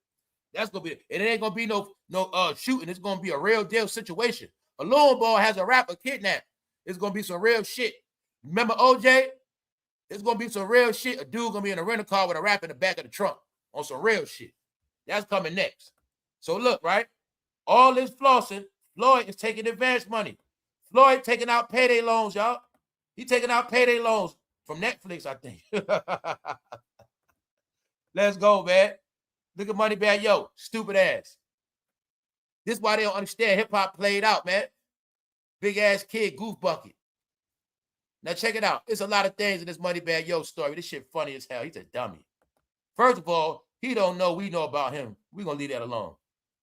He's counting money, y'all, in the dark. But not only that, check this out. First of all, people roasting this dumbass like, bro, why you put money in the money counter? All right, for those who don't get the jokes. Bro, you just got fresh money from the bank. If you just got fresh money from the bank, it's all there. Why the hell you putting it back through the money counter? That's one. For two, It is being said this man had funny money mixed in with that real money. Yes, his name Moneybag Yo, but his new name Funny Bag Yo. All right, that's about it. Because the whole point, ever since he been with Yo Gotti and Roc Nation, his ass been on a big ass vacation. All right. Meanwhile, I know why you got a duck. He trying to show off his watch and the money, y'all. This is what they do for the mans. This is what they do for the mans. But if you clearly look at that money, bro, if you know money like I know money, you will clearly see it's some funny money up there. You will clearly see it. You will clearly see it. They be using prop money, bro. They've been using prop money for a minute. Movie money. All right? Meanwhile, he's counting up in the dark. And he put the money in the counter. That shit didn't go beep.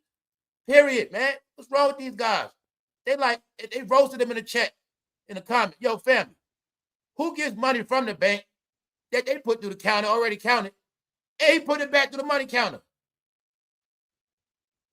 That's how he exposed himself.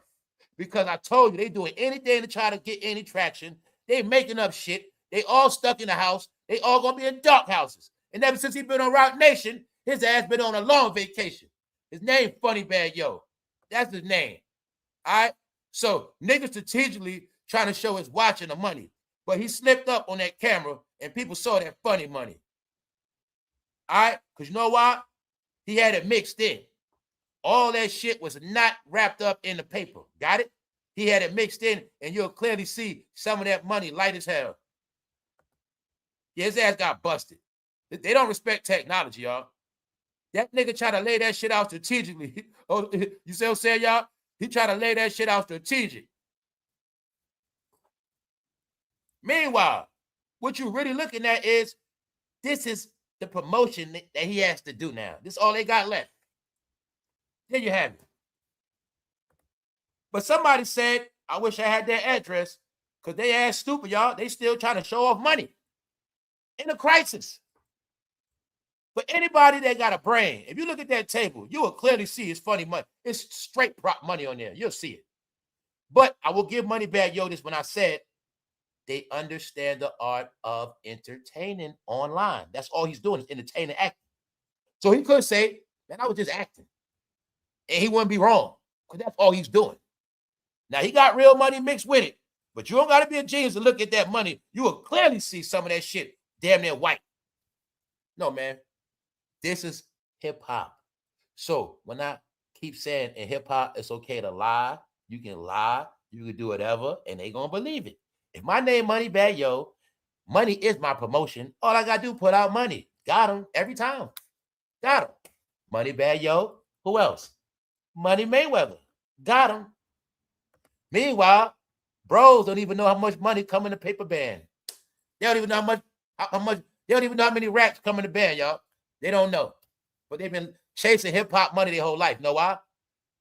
They've been trained to like men that got more money than them. These men been crushing on these men. Crushing and boy crushing. Fantasizing on these men. That's what been happening, y'all. That's what been happening. That's why it's so many broke men now. Because they never knew what money was anyway. So, y'all, it's a special on the whole shit. I'll tell you about it one day.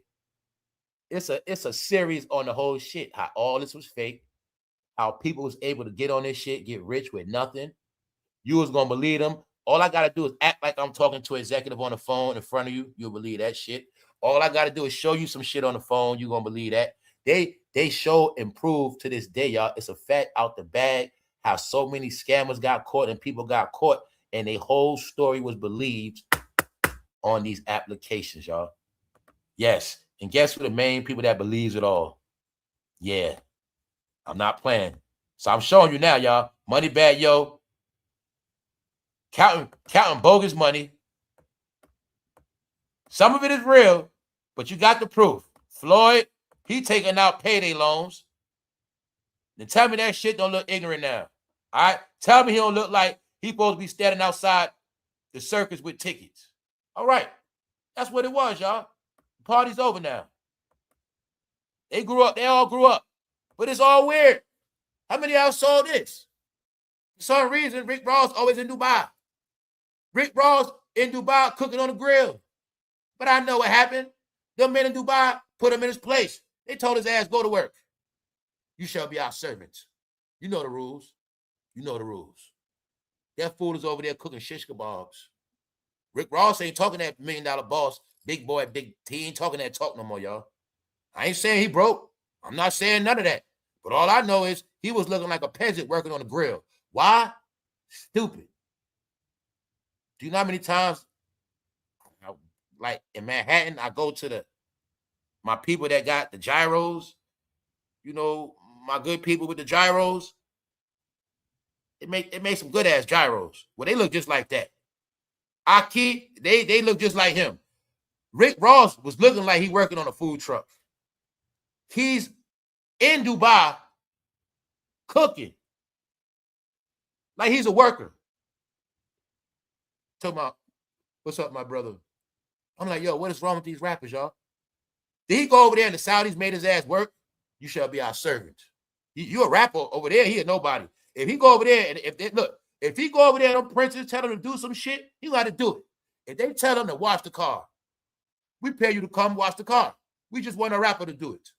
We just felt like having a rapper chef. That's the shit they do, y'all. They pay for Ashanti to come cook breakfast butt naked. No, y'all, that's what they do, y'all. They be rich and they like to humiliate and have fun. So they'll have you come over there just to cook butt naked. They like celebrities to do shit. They do. So in Dubai, they might pay a rapper to come walk their dog, anything. They might do petty shit. So they got Rick Ross working the grill. He making shish kebabs, y'all. I've never seen a black man make shish kebabs. I'm talking about the Mediterranean ones, the ones you got to order. They had that fool working the grill. Yes, you see him, right? All right. I don't know what's up with these rappers, y'all.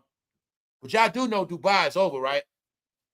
The grand exposure on how a lot of y'all followed to go to Dubai, became broke, and the whole time y'all were chasing smoking mirrors. Influencers, expat influencers, sold Dubai to the world and were paid. I've been figured it out. I told them already. When Nene leaks, all those TV shows, everything you saw going to Dubai was to inspire the woman and influence them to go to Dubai. Meanwhile, y'all, Dubai was never a real exotic country like that. Meaning that half of that shit is fake and manufactured. I done did my studies already. We all did. It's public information. That shit you looking at, they say that shit right there is sinking. They already spoke about how they keep the hood separated. They've been speaking about so much shit, the truth of Dubai, motherfuckers leaving. And the main thing about Dubai, they don't tell you all what's coming to America is, you don't pay your bills, your ass going to jail. The number one thing about Dubai, they don't tell you. You owe money, you going to prison. The rules of Dubai, you don't pay your credit cards, you don't pay your debt, you going to jail. That shit coming to America, so get ready. But I told all these idiots, you will never trick me from the Virgin Islands or nowhere else. I asked them on Sunday, Monday, guys, what did I ask you? I said, hey, how many of you guys know about the Solomon Islands? How many of y'all know about that? How many of y'all ever been to the Solomon Islands? I bet you never been there. Don't worry, you never will. You're going to go to Dubai. Why? That was the plan. All y'all got used to boost up the Dubai economy. Y'all were used to rebuild it and boost it up. All you idiots that ran out there getting taxed on them tickets. Dubai has imaginary snow. It's cool. Don't get it twisted. Dubai do look fun. It do look like they got a whole lot of shit to do. Yes, but that's not my point. My point is they were going there because they were following.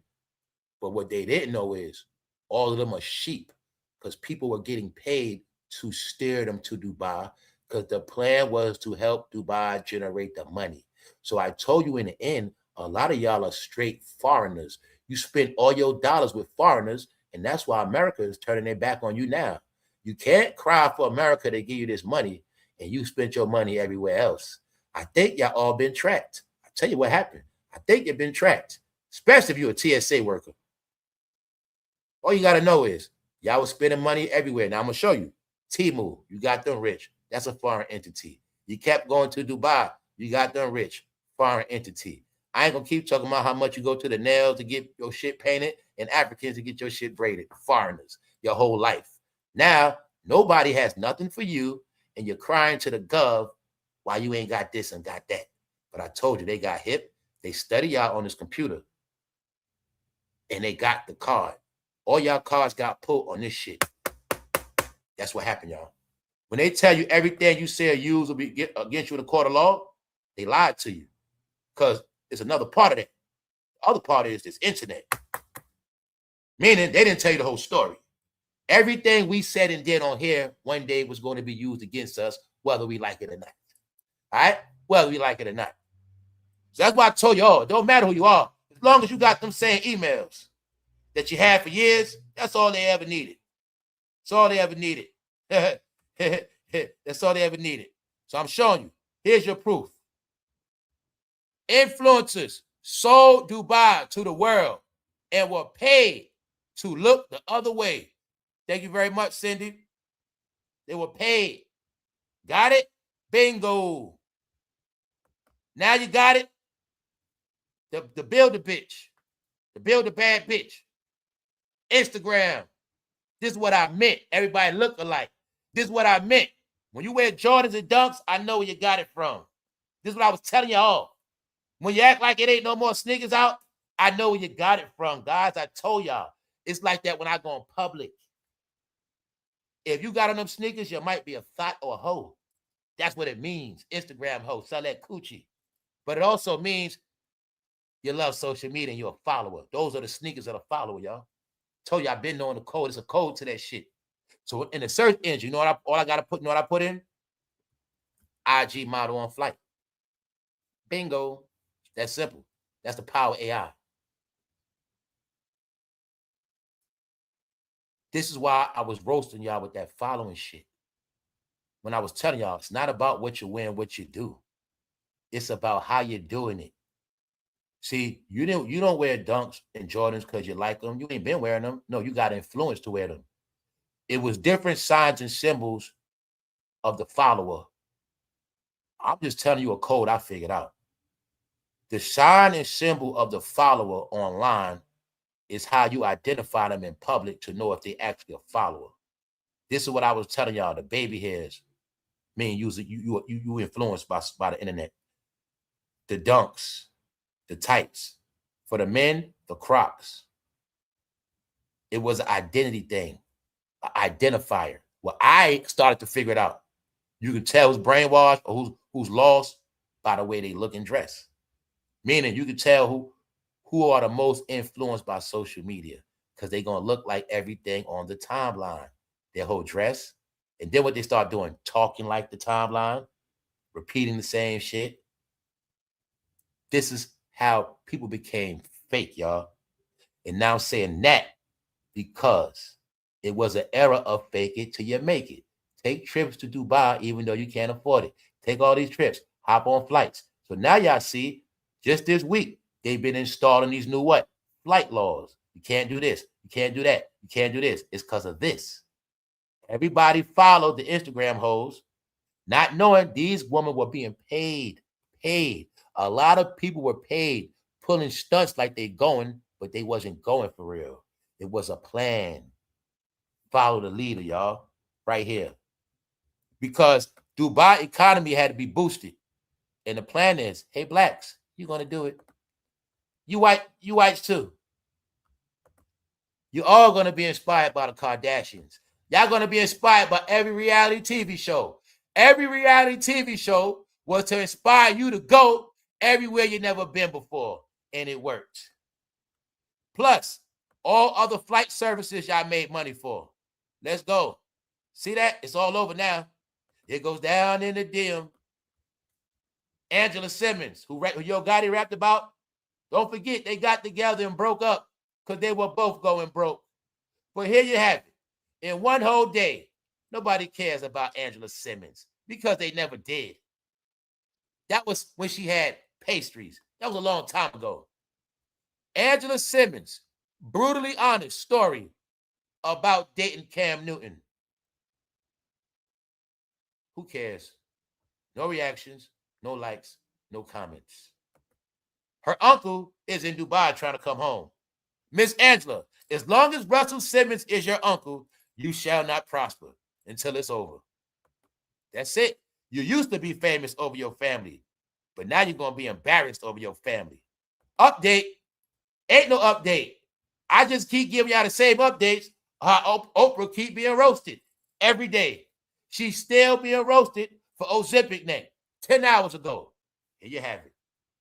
Fans say Oprah Winfrey has Ozempic neck. So y'all see every day, she will not get a break. Now guess what else happened? Weird. This woman was national TV in her country, and her jibs came out. Her teeth came out, y'all. She said, her shit just came out. But I ain't gonna lie, she so G. She did that shit so smooth, y'all. She ain't stopped. She just kept it going, y'all. And she started twirling and modeling that dress. Her jibs fell right out while she was talking on national TV. She's like, she said, boop. I said, oh, shit. I said, oh, shit. I said, oh, shit. Don't forget, Jeezy teeth fell out already. Jeezy was on stage. His shit fell out. Scrappy mother teeth fell out on stage. Yes. Her shit fell straight out. It was like, I think it's like the Thailand American Idol. And when the shit come on, you know, the person says, welcome back to the show. That's what happened to her, y'all. She was like, let me just say. But I ain't gonna lie, yo. She didn't quit, though. She didn't get off the stage or nothing. She just walked away real quick. I think she fixed it. And she came back twirling, playing that shit off, y'all. She was twirling and she started working that outfit, y'all. I said, oh, shit. I said, damn, that's some embarrassing shit. So I know, look, I know everybody with dentures and got their mouth done. Everybody, if you see this, you're going to be scared as hell. You're gonna be scared as hell. You're going to be like, that shit never happened to me. Don't feel bad. That shit happened to her in front of a big-ass audience and on national TV. And it was live. But she still didn't let it get her down, y'all. So she kept it going. But when them teeth fell out her mouth, that shit was hilarious. So as you see, man, it's nothing but funny stuff happening. And we must go back to the beginning. Because like Tiger, everybody's crashing out. I think that was Tiger auntie that teeth fell out. We up, y'all. We back again. All right, who's next? Who the hell is next to crash out? People saying Tiger need to stay his ass away from the wheel. Teach him a lesson. He need to do 30 days in jail. Nobody want to hear that rehab shit, Tiger. Nobody want to hear that. Family, I don't think these people get it. Do y'all know how many cars this man flipped over? If you think that car he flipped over this time or something, that ain't shit. You got to see the other cars that fool flipped over. That one car in that big-ass ditch, it's amazing how he's still alive. That shit he flipped over recent is light.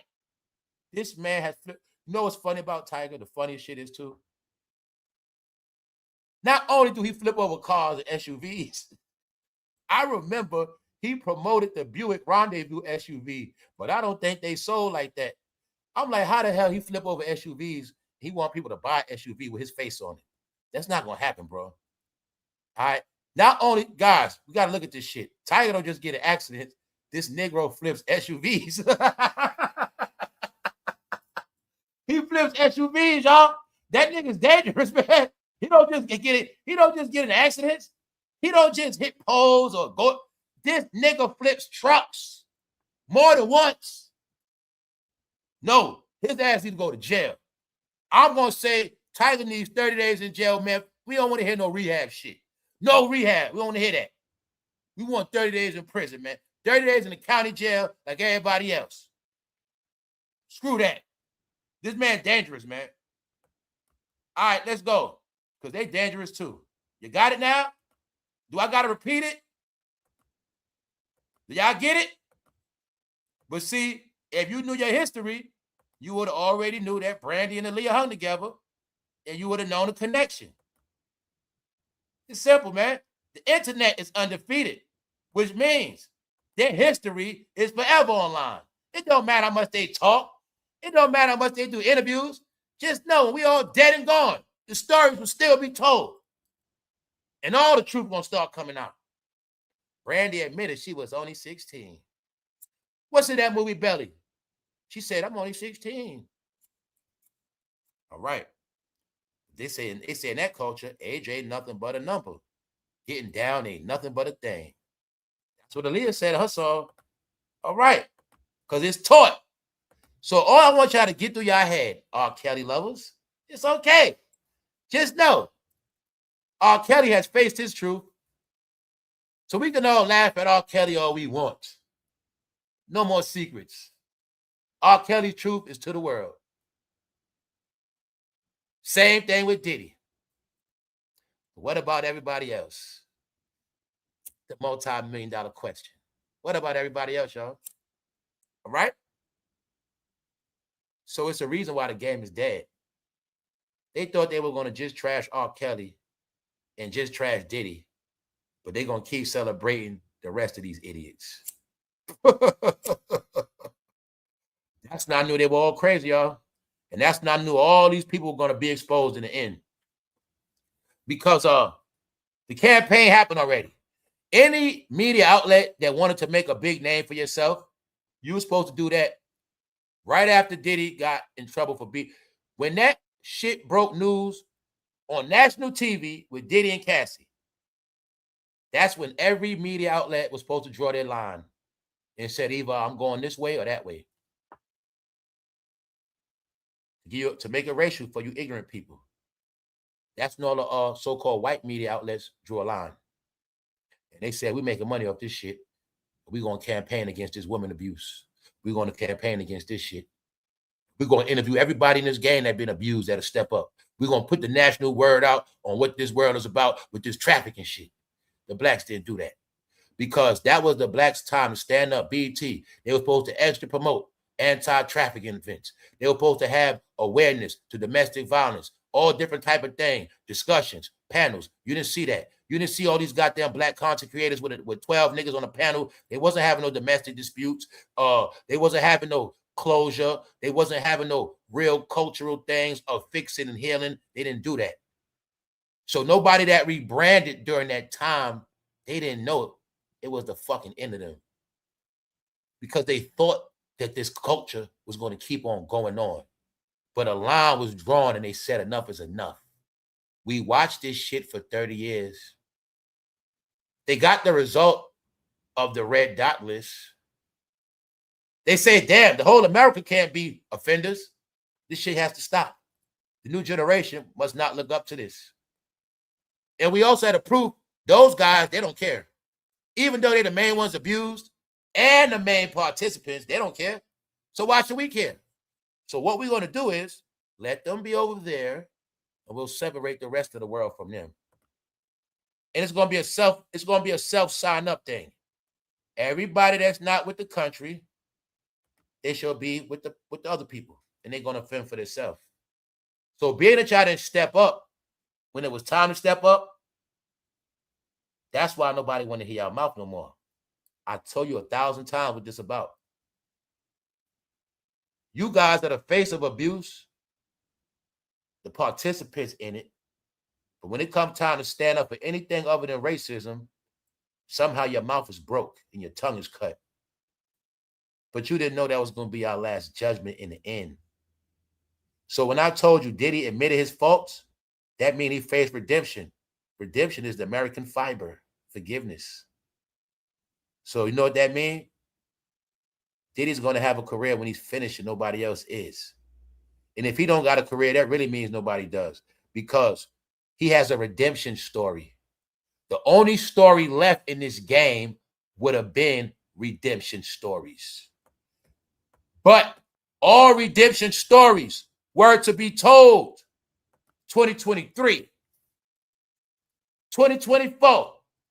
Their last time to tell a redemption story was 2025. They didn't know it was a race to redemption. And once Diddy beat them to redemption, no more turning back. Meaning, now he's clean and everybody else is dirty. Because everybody that didn't admit their guilt, it now looks like they were hiding their guilt. It looks like they were covering up their guilt in filthy ways by blaming people. You blame you expose this one, You expose this one, that one, this one, that one. Then out your mouth you say, I know this one, I know that one. You know all these people. But you still didn't admit to nothing you did or saw. So what does that make you? All right. This man operate by himself. Nobody does. He didn't operate by himself. Huh? Both parties. Don't Aaliyah got a family? Don't Brandy got a family? All right. Pick and choose. This is what I meant. You never get the full picture when you pick and choose. But when you see the whole thing, you get it clear. Same program. But he's clean. If he come home today, you can't laugh at him no more. But if Diddy come home and he start giving interviews and somebody asks him, man, what was you doing all those dildos, man? What was you doing with that power drill? Man, what was all that baby on for? If somebody start asking them questions now, the joke ain't on him no more. Because he faced his redemption. Diddy right now can say, I'm not that no more, y'all. I don't get down like that.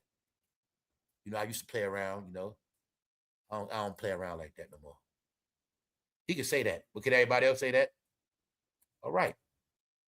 I'm just letting you know.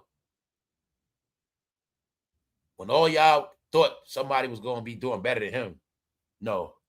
I look at hip-hop like him, and I look at everybody just like his ass. That's how I look at it. So when I told you a lot of them, I don't want to see their face. That's what I mean. Some of them, I don't want to see their face to 2028. 30 years.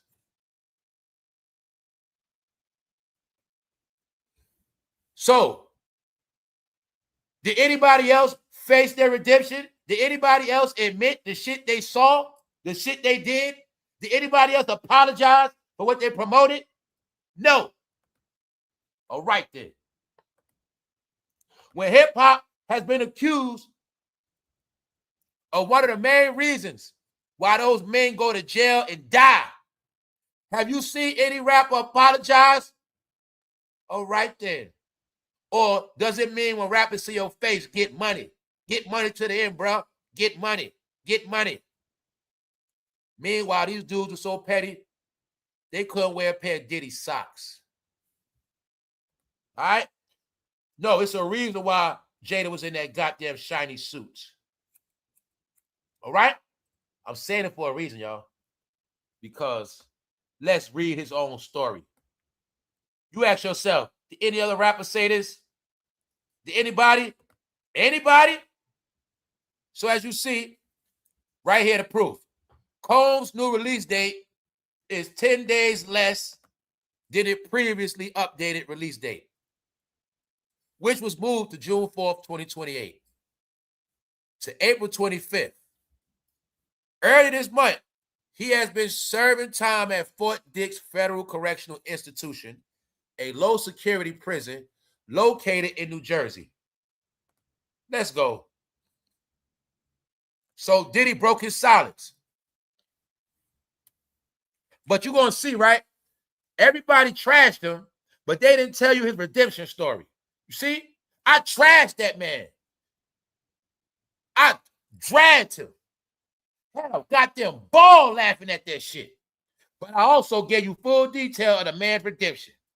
I still told you, he's still cleaner than all of them. He ain't the worst. If he's the worst, they all the worst. But one day he got on them. He admitted to all his flaws and all his dirt. But everybody else did not. That's the problem. That's the facts of me not buying nobody's shit. So here we go right here. Thank you, Black. Here we go right here. Check it out. Sean Diddy Combs breaks his silence. He also gave himself a built-in redemption story. Did you forget this guy can still come home and sign off on a movie? He can sign off on a movie of his life. He already is set up for redemption. The book, the movie, the interviews. So when bro said he ain't gonna have a career after that, bro, you was thinking about him being a rapper again. He already got a built-in redemption story, y'all. It's built in already. Showing you the man smarter than everybody that's out here. Because anybody that would have confessed to that at that time, they would have had a redemption story. But they don't got none. That's not knew they were going to die broke and die as content creators and podcasters. They don't got a redemption story, y'all. They the ones still trying to keep it going. Let's go. Domestic violence will always be a heavy burden that I will have forever. I will forever carry. That's what he said. My actions were disgusting, shameful, and sick. I was sick from drugs. I was out of control. I needed help, and I didn't get the help. I cannot make no excuse. That's what he said. Has anybody else admitted to drug use yet? How many people been accused or you saw? Anybody else admit they drug use? All right.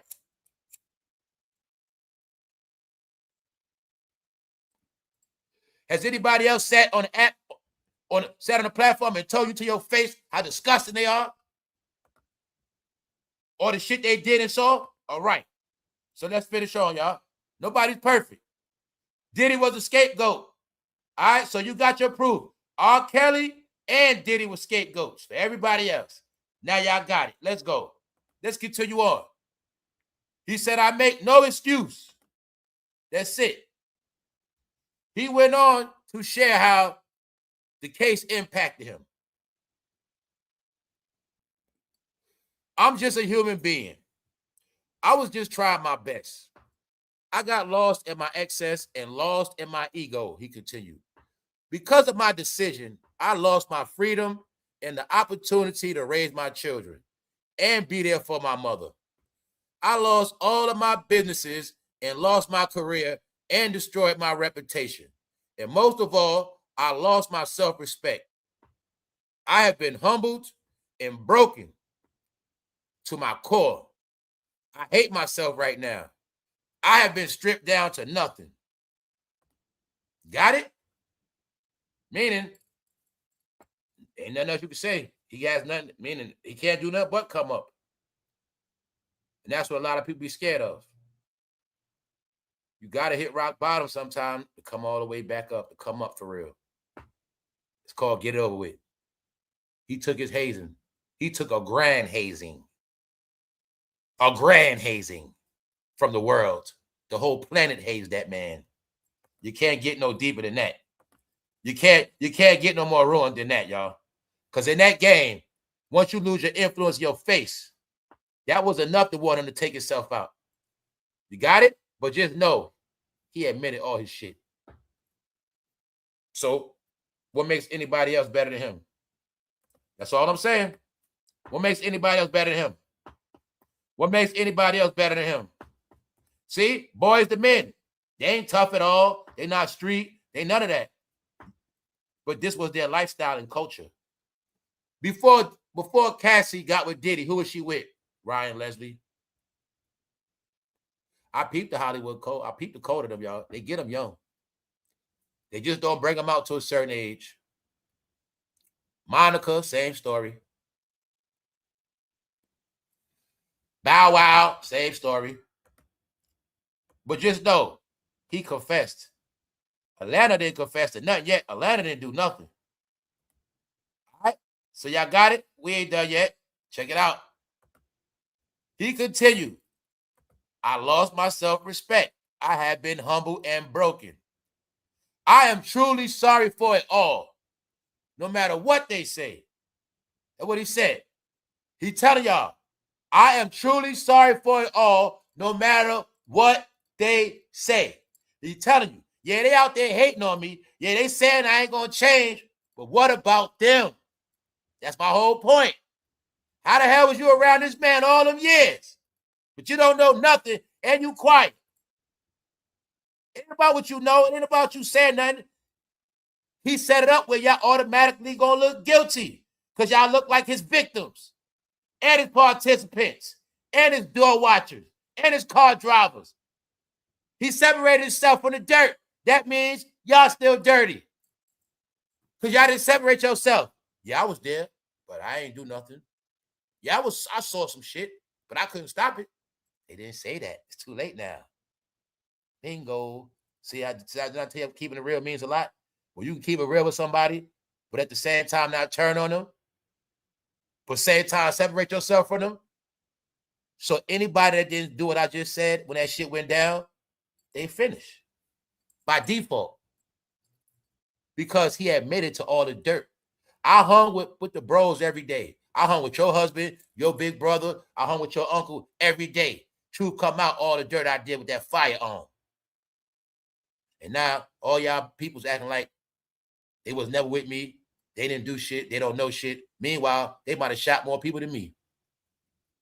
That's how it goes. That's how it goes. You know, I know how this game go. It ain't the guy with the big name that do the most dirt. Sometimes it's the guy that don't got a big name. And sometimes it's the entourage that do the most dirt. And the main guy gets in trouble. Sometimes it's like that too. All right? So like I said, they thought these guys were going to be the scapegoat, but they not. He's not. He ain't going out like that. You know what I'm saying? So that's why he faced his shit. By Diddy facing his shit, he made everybody else automatically look guilty that didn't confess yet. Your favorite couple, mainly. Got it? He made it where his main man gonna look like he just ducking and dodging the truth. But he cleaned himself. So he has a built-in redemption story. So you gotta know. This man can have every platform that dragged him and made Diddy documentaries, from Fox to TMZ, everybody. He can have an interview set up for every channel when he come home. Daytime TV. He can have an interview set up for goddamn Revolt, every YouTuber. He also can do books. He can make a movie on his own life. He can do 2 movies. The movie of Sean Combs and the movie of Bad Boy. Meanwhile, that's all his money. Bingo. And then despite everybody else, when he do a movie, he get everybody a knockoff to play all their parts. That's what's going to happen, y'all. Trust me. That's why the plan is they just going to sit there looking stupid till he come home. Because you see how Jada smiled back then? That's when they was winning, y'all. When they was around Diddy, Jada don't look like that no more. Told you, Jada lost his smile. They lost their soul. All those rappers sit there looking dumb as hell because they know for a fact. The fact that they big leader in prison and they other big leaders on the run, that shit has destroyed their hearts. I can see it, period, whenever I see them. You'll see right there, that's the old Jada kiss. When I was telling y'all, I used to rock with Jada and them, but they're not the same guys no more, y'all. They are old men. They are sorry old men now. That's when Jada was happy Jada. See that? Happy. That was the Jada Diddy got to wear that shiny suit. Oh, yeah, don't forget, this is after the Locks left Bad Boy. This is after he so-called didn't rock with Diddy no more. But this is in Atlanta where they still was rocking. And by Jada being with Diddy in Atlanta, that was my clue. Mace was still with Diddy in Atlanta because they never left. You got it? Same way, when you hear that Biggie story, you're going to hear Mace was with who? Be proud of that shit today, Mace. Mace always going to tell you he was with who? Brandy. Something like that. They kept telling you, right? What they don't want to tell you is, what you should know now, Brandy was a pass around. You get it? They were passed around. Here you go, Mace.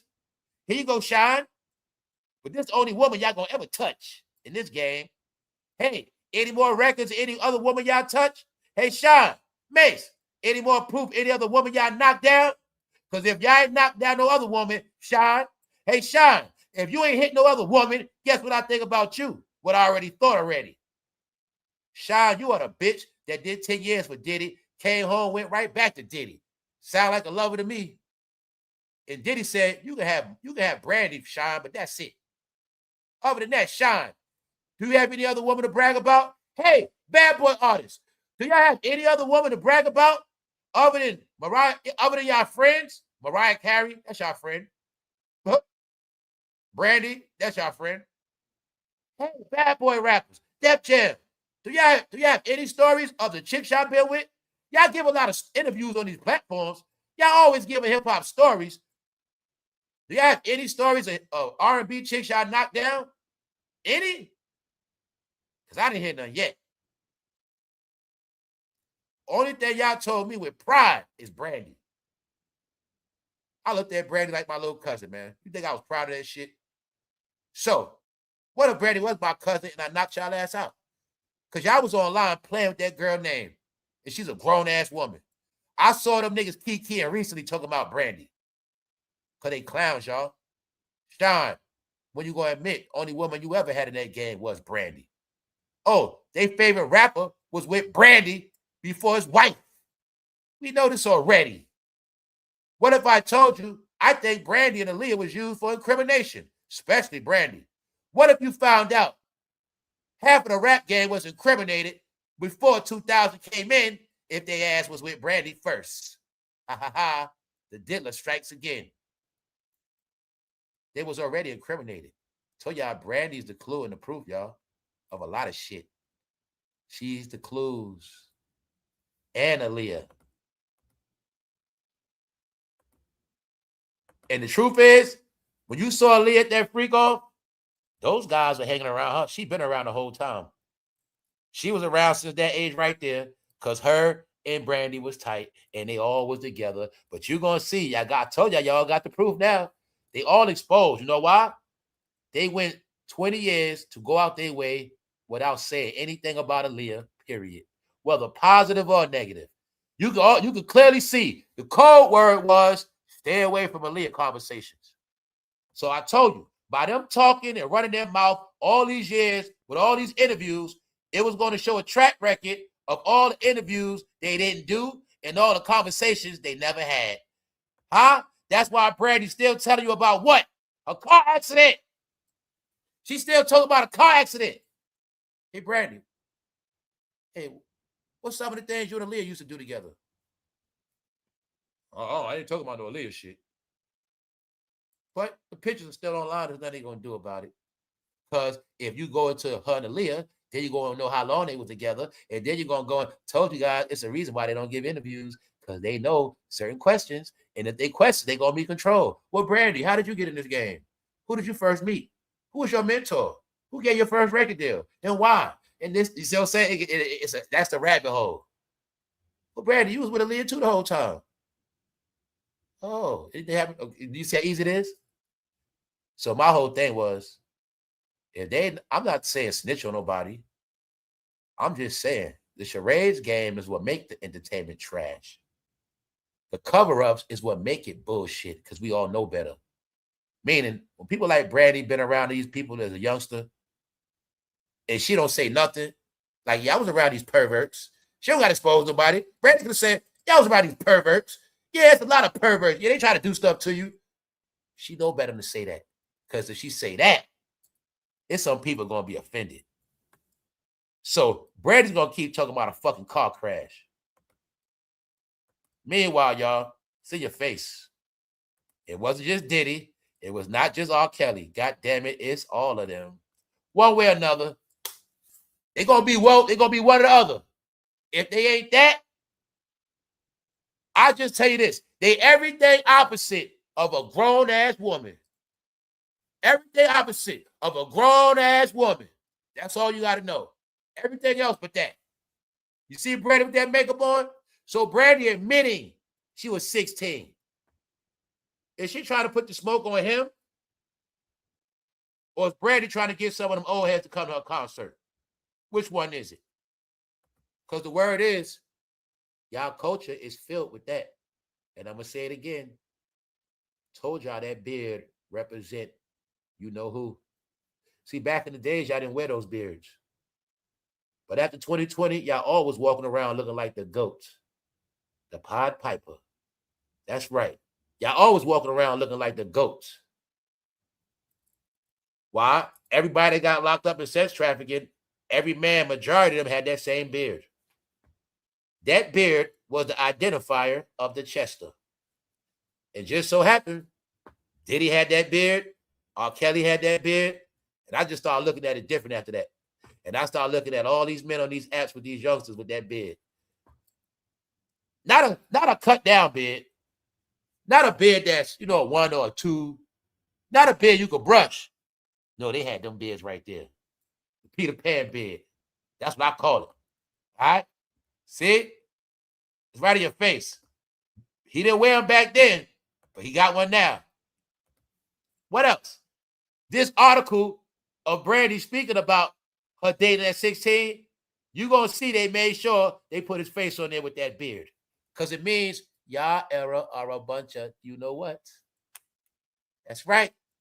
And it's guys like y'all the main ones be on Instagram all day, online. No disrespect to the bros online. But bros, you gotta understand, it's more perverts online than you.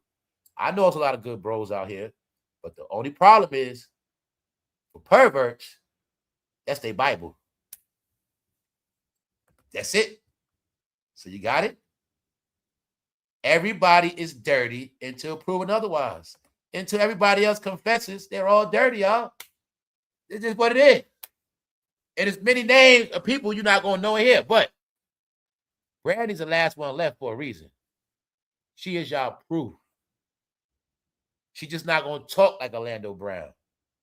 She's not going to talk like nobody. All you got to do, the clues is in her career. But she's speaking about this. She's giving y'all another hint. Know what she was telling you? Guys, it wasn't just her, it was me too. But the trick was, y'all focused on this part, but you didn't focus on this. Why? Y'all loved R. Kelly more. So I told you, this game was always on who you like. Meanwhile, this the same fucking time, Johnny. Same time. Same time frame. See that? You were steered to focus on this. Because they was going to be the dirty couple. And then Moesha was going to be the good one. And then Moesha went on with her career. But they also knew a lot of grown-ass men was watching Moesha. Told you that's what we didn't get back then. We was young watching Moesha, but them grown-ass men always liked Moesha. Get it? All right, y'all. Moesha got to be the good girl. And in the end, who became the queen of the damn? The bad one. So when I tell you, it's just because they stuck around so long and AI technology and this internet is undefeated, and it is a permanent time capsule where a baby could put their whole life together right here. That is what the youngsters do on TikTok for a living. So I told you also, they're going to be on YouTube. Y'all going to be the old heads on YouTube listening to nothing when all the truth revealed on TikTok to make all y'all look like hypocrites. It was TikTokers that exposed the YouTubers. The TikTokers made the YouTubers look so generic with their topics and content. That is why the YouTubers have no more traction. That's what happened, y'all. All of the big YouTubers, their fan base went to TikTok. That's what happened. It's part of it. People that seek the truth and the real shit, they all went to TikTok a long time ago. Tell you what happened. All the people that be on the shit like me, or worse, super worse, TikTok. Which means everything on YouTube been watered down a long time ago. Family, you watching this, you watching a person interview, the same interview on 5 different channels. All those 5 episodes on the same station. Who does that? You watch a fucking documentary 5 times on the same station. You watch a documentary, 5 documentaries made on the same person, played on the same channel. Well, that's what you did on YouTube. Then that's why YouTube corny. Why? Every platform just kept interviewing the same people. Every platform interview the same people, then they all keep making clips of the same people. There's a reason why it's trash. Meanwhile, let's go. Told y'all what's going to happen. That guy right there is the most entertaining. It still is. So, it's a reason why it's like that, y'all. It's a reason why. They didn't want to expose the truth of the game. The truth of the game is this who y'all are. And dildo participants. But nobody cares because it's all over. But if y'all would have came out before, you could have flipped it into some important entertainment. Y'all could have used it as redemption. Y'all could have used it as apology to the community. And y'all careers would have went on. But now y'all just playing charades online and you don't got shit. It's like that for a reason, y'all. Because the new generation is not with this shit. And that's why, to separate itself, Diddy made sure he said what he said. We're going to leave it at that. Floyd Mayweather's borrowing money. Floyd is depressing now, y'all. Now you're looking at it. Floyd never had no swag. Floyd is boring, y'all. I'm sorry to tell you that. I never was with his money shit. Floyd always been boring to me and his fights. So I keep it real. The Floyd Mayweather I know is from back in the day when he was fighting for real. To me, ever since 2010, Floyd been boring to me. Sorry. And I never been in a watching men all day on Instagram. Just sorry, y'all. That was for y'all. Other than that, we gonna get out of here. Money Bad Yo, he's showing fake money, y'all.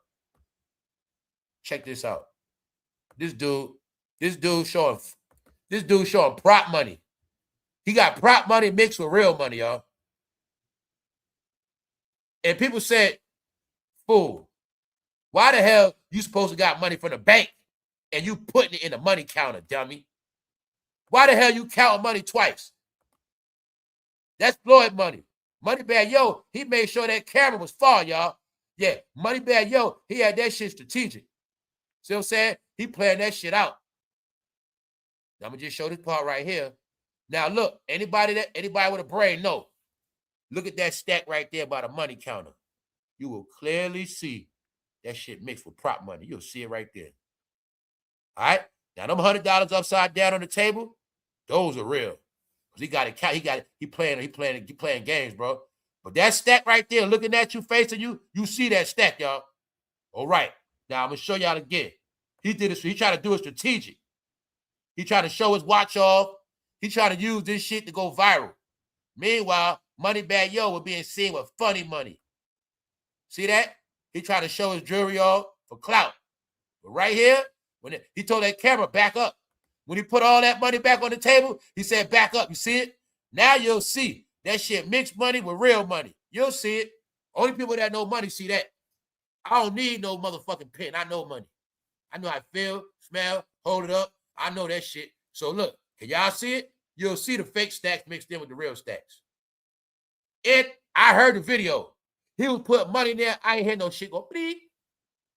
And somebody in the comment section said, I wish I had that address. So we also assume Money Bad Yo might get kidnapped soon in Memphis. No, y'all, this is how low they are. They got nothing else. But you got it? Because he been got spotted showing fake money before. That's my whole point. They thought people was stupid, y'all. A lot of them got caught. There you go right there. So y'all see it. He got it mixed in. So let me show you. I'm going to give y'all slow motion rewind. Video editing shit. Let me show y'all. I'm going to slow it down. Boom. You see it right here. He got the camera strategic. He don't let the camera be close up on all the money piles while the camera right there. But then you're going to see when he let that camera back up. See? And then show the table. Because he know that shit would have been exposed. See what I'm saying? And they edited the shit on top of that. They edited it out. Meanwhile, man, can y'all now see the money gimmick is over? Can you now see it's over? Can you now see this ain't nothing but ignorance? All right. This was called Instagram gimmicks for the fellas. They got the fellas love them, y'all. So now you got it. This was promotion. This is all promotion. The new fan base was really fan base. They knew if you a fan, you going to spend all your money. You going to promote them all day. You going to like them. And every time you run their page, they get paid for it. Because y'all didn't know all of their pages were monetized a long time ago. Way before you started it, they been monetized. And that was the game. Keep them coming back. Keep them coming back. Keep them coming back. And that's what happened. Keep them coming back. That's the black guys. Keep them coming back. And it worked, y'all. It worked. But it's over now. Them showing money now gonna get them robs. It is being said Floyd Mayweather took out a payday loan. He took a cash advance just like we do when we need a loan before payday. The same as that thing we do when we get an extra money up front from our bank and we go in the hole for a little while. He did the same shit, y'all. He did the same thing. It is being said he got the money up front, y'all, percentage. Can you now see it's all psycho behavior now? Now you see when I said this, all they were doing, just posting pictures, just posting. That shit look ignorant as fuck. He got 2 money stacks sitting there looking at jury. Who does that? Who does that? But they know that's what the men like. Those men that don't got no father, no big bro, He knew they was in that ghetto poor. He knew I can show them shit every day. And it's not a mistake. Floyd got on the Instagram color hat. Get it? He was growing them there, y'all.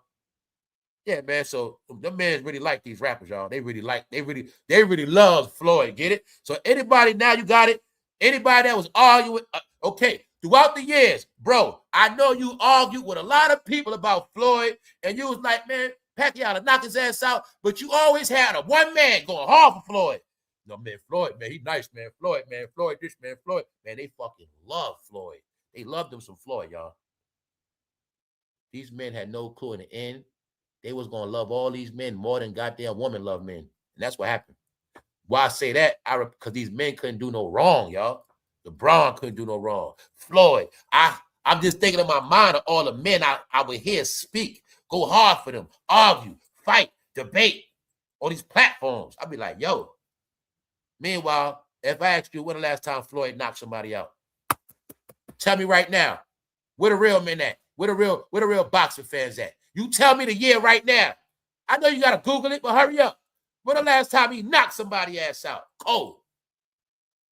And then we're going to see what boxing y'all really was watching.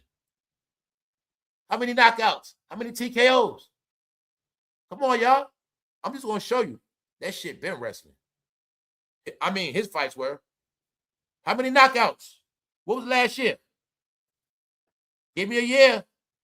Come on, y'all. It's 2026. Y'all got popcorn bread?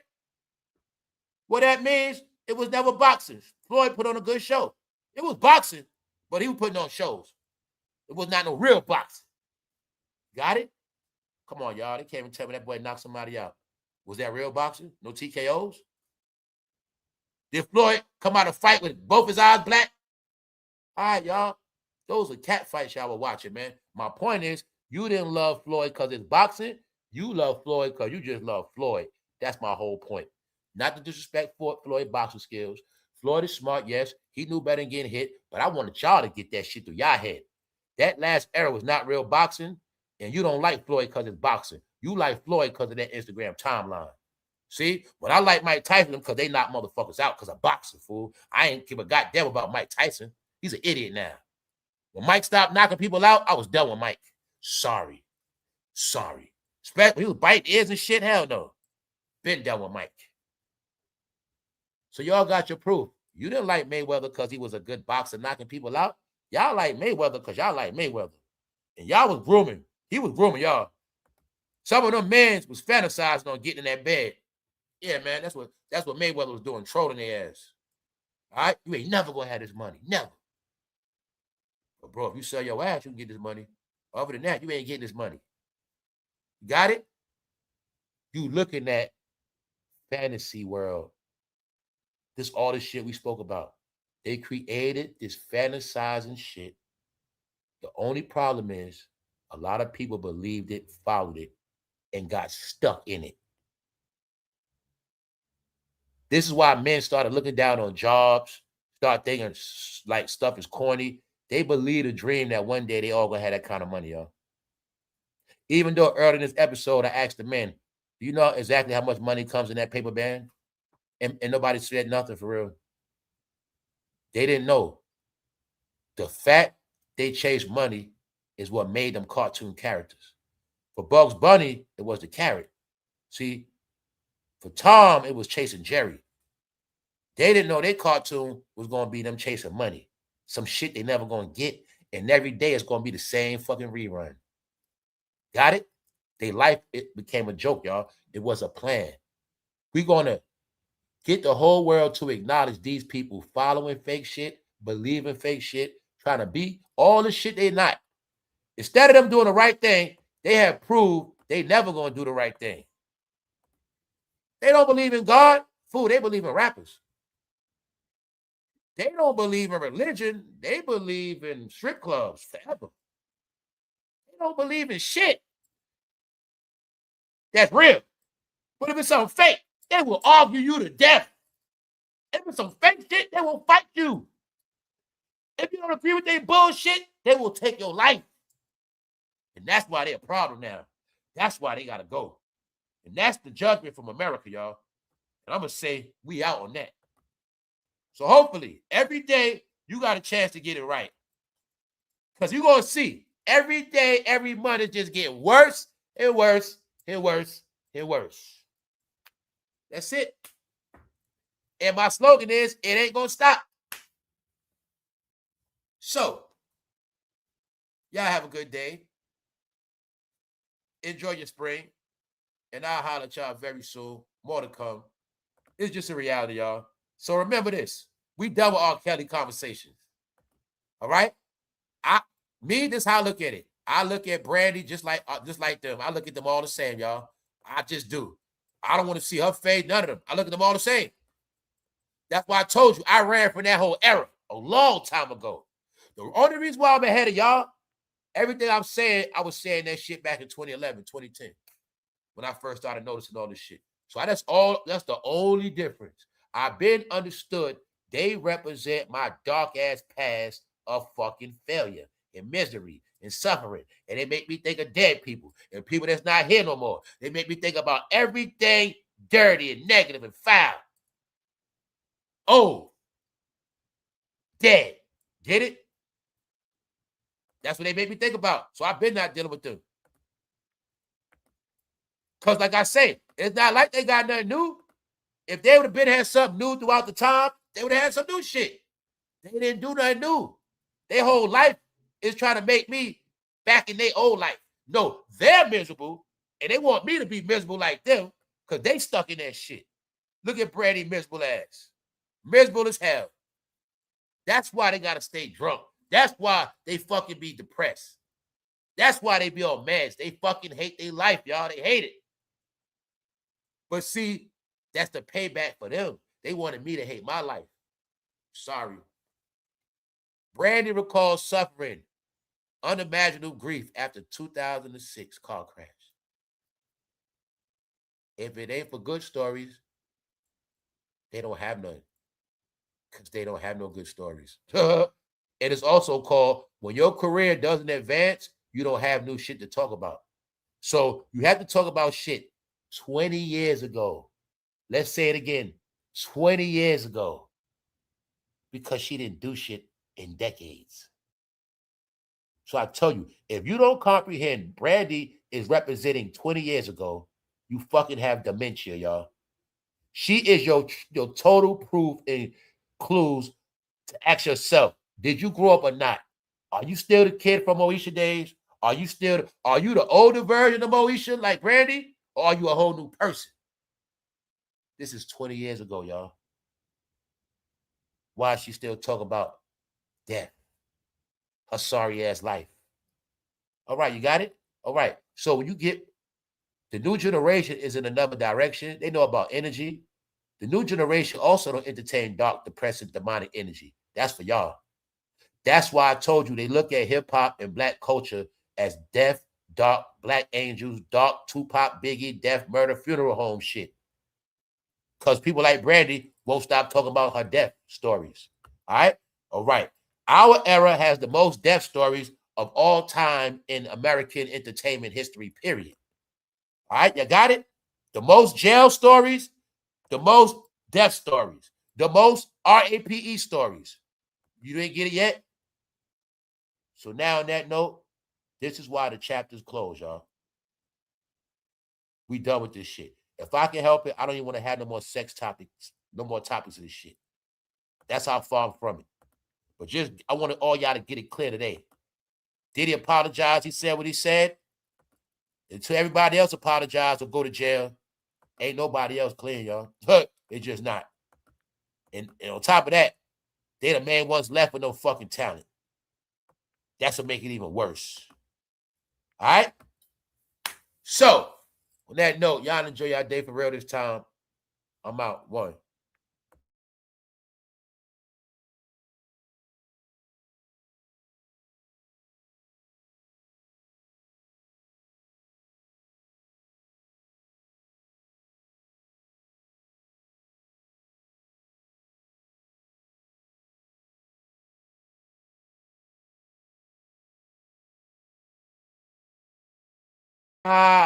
Yo, we was crying at this picture right here, man. This shit funny as hell, man. Diddy was funny, and he was funny in cartoon characters, Scribble Scrabble. That man was funny as hell. That man the best entertainer in the whole shit. Dancing. You gonna see, so that man gone, man, they been hurt. The only reason why they depressed, because they know for a fact when he gone, they not getting paid. They're not making no money. They got Cameron working on a paycheck. Cameron get a paycheck like everybody else now. Cam on there looking like he get paid $1,500 a week.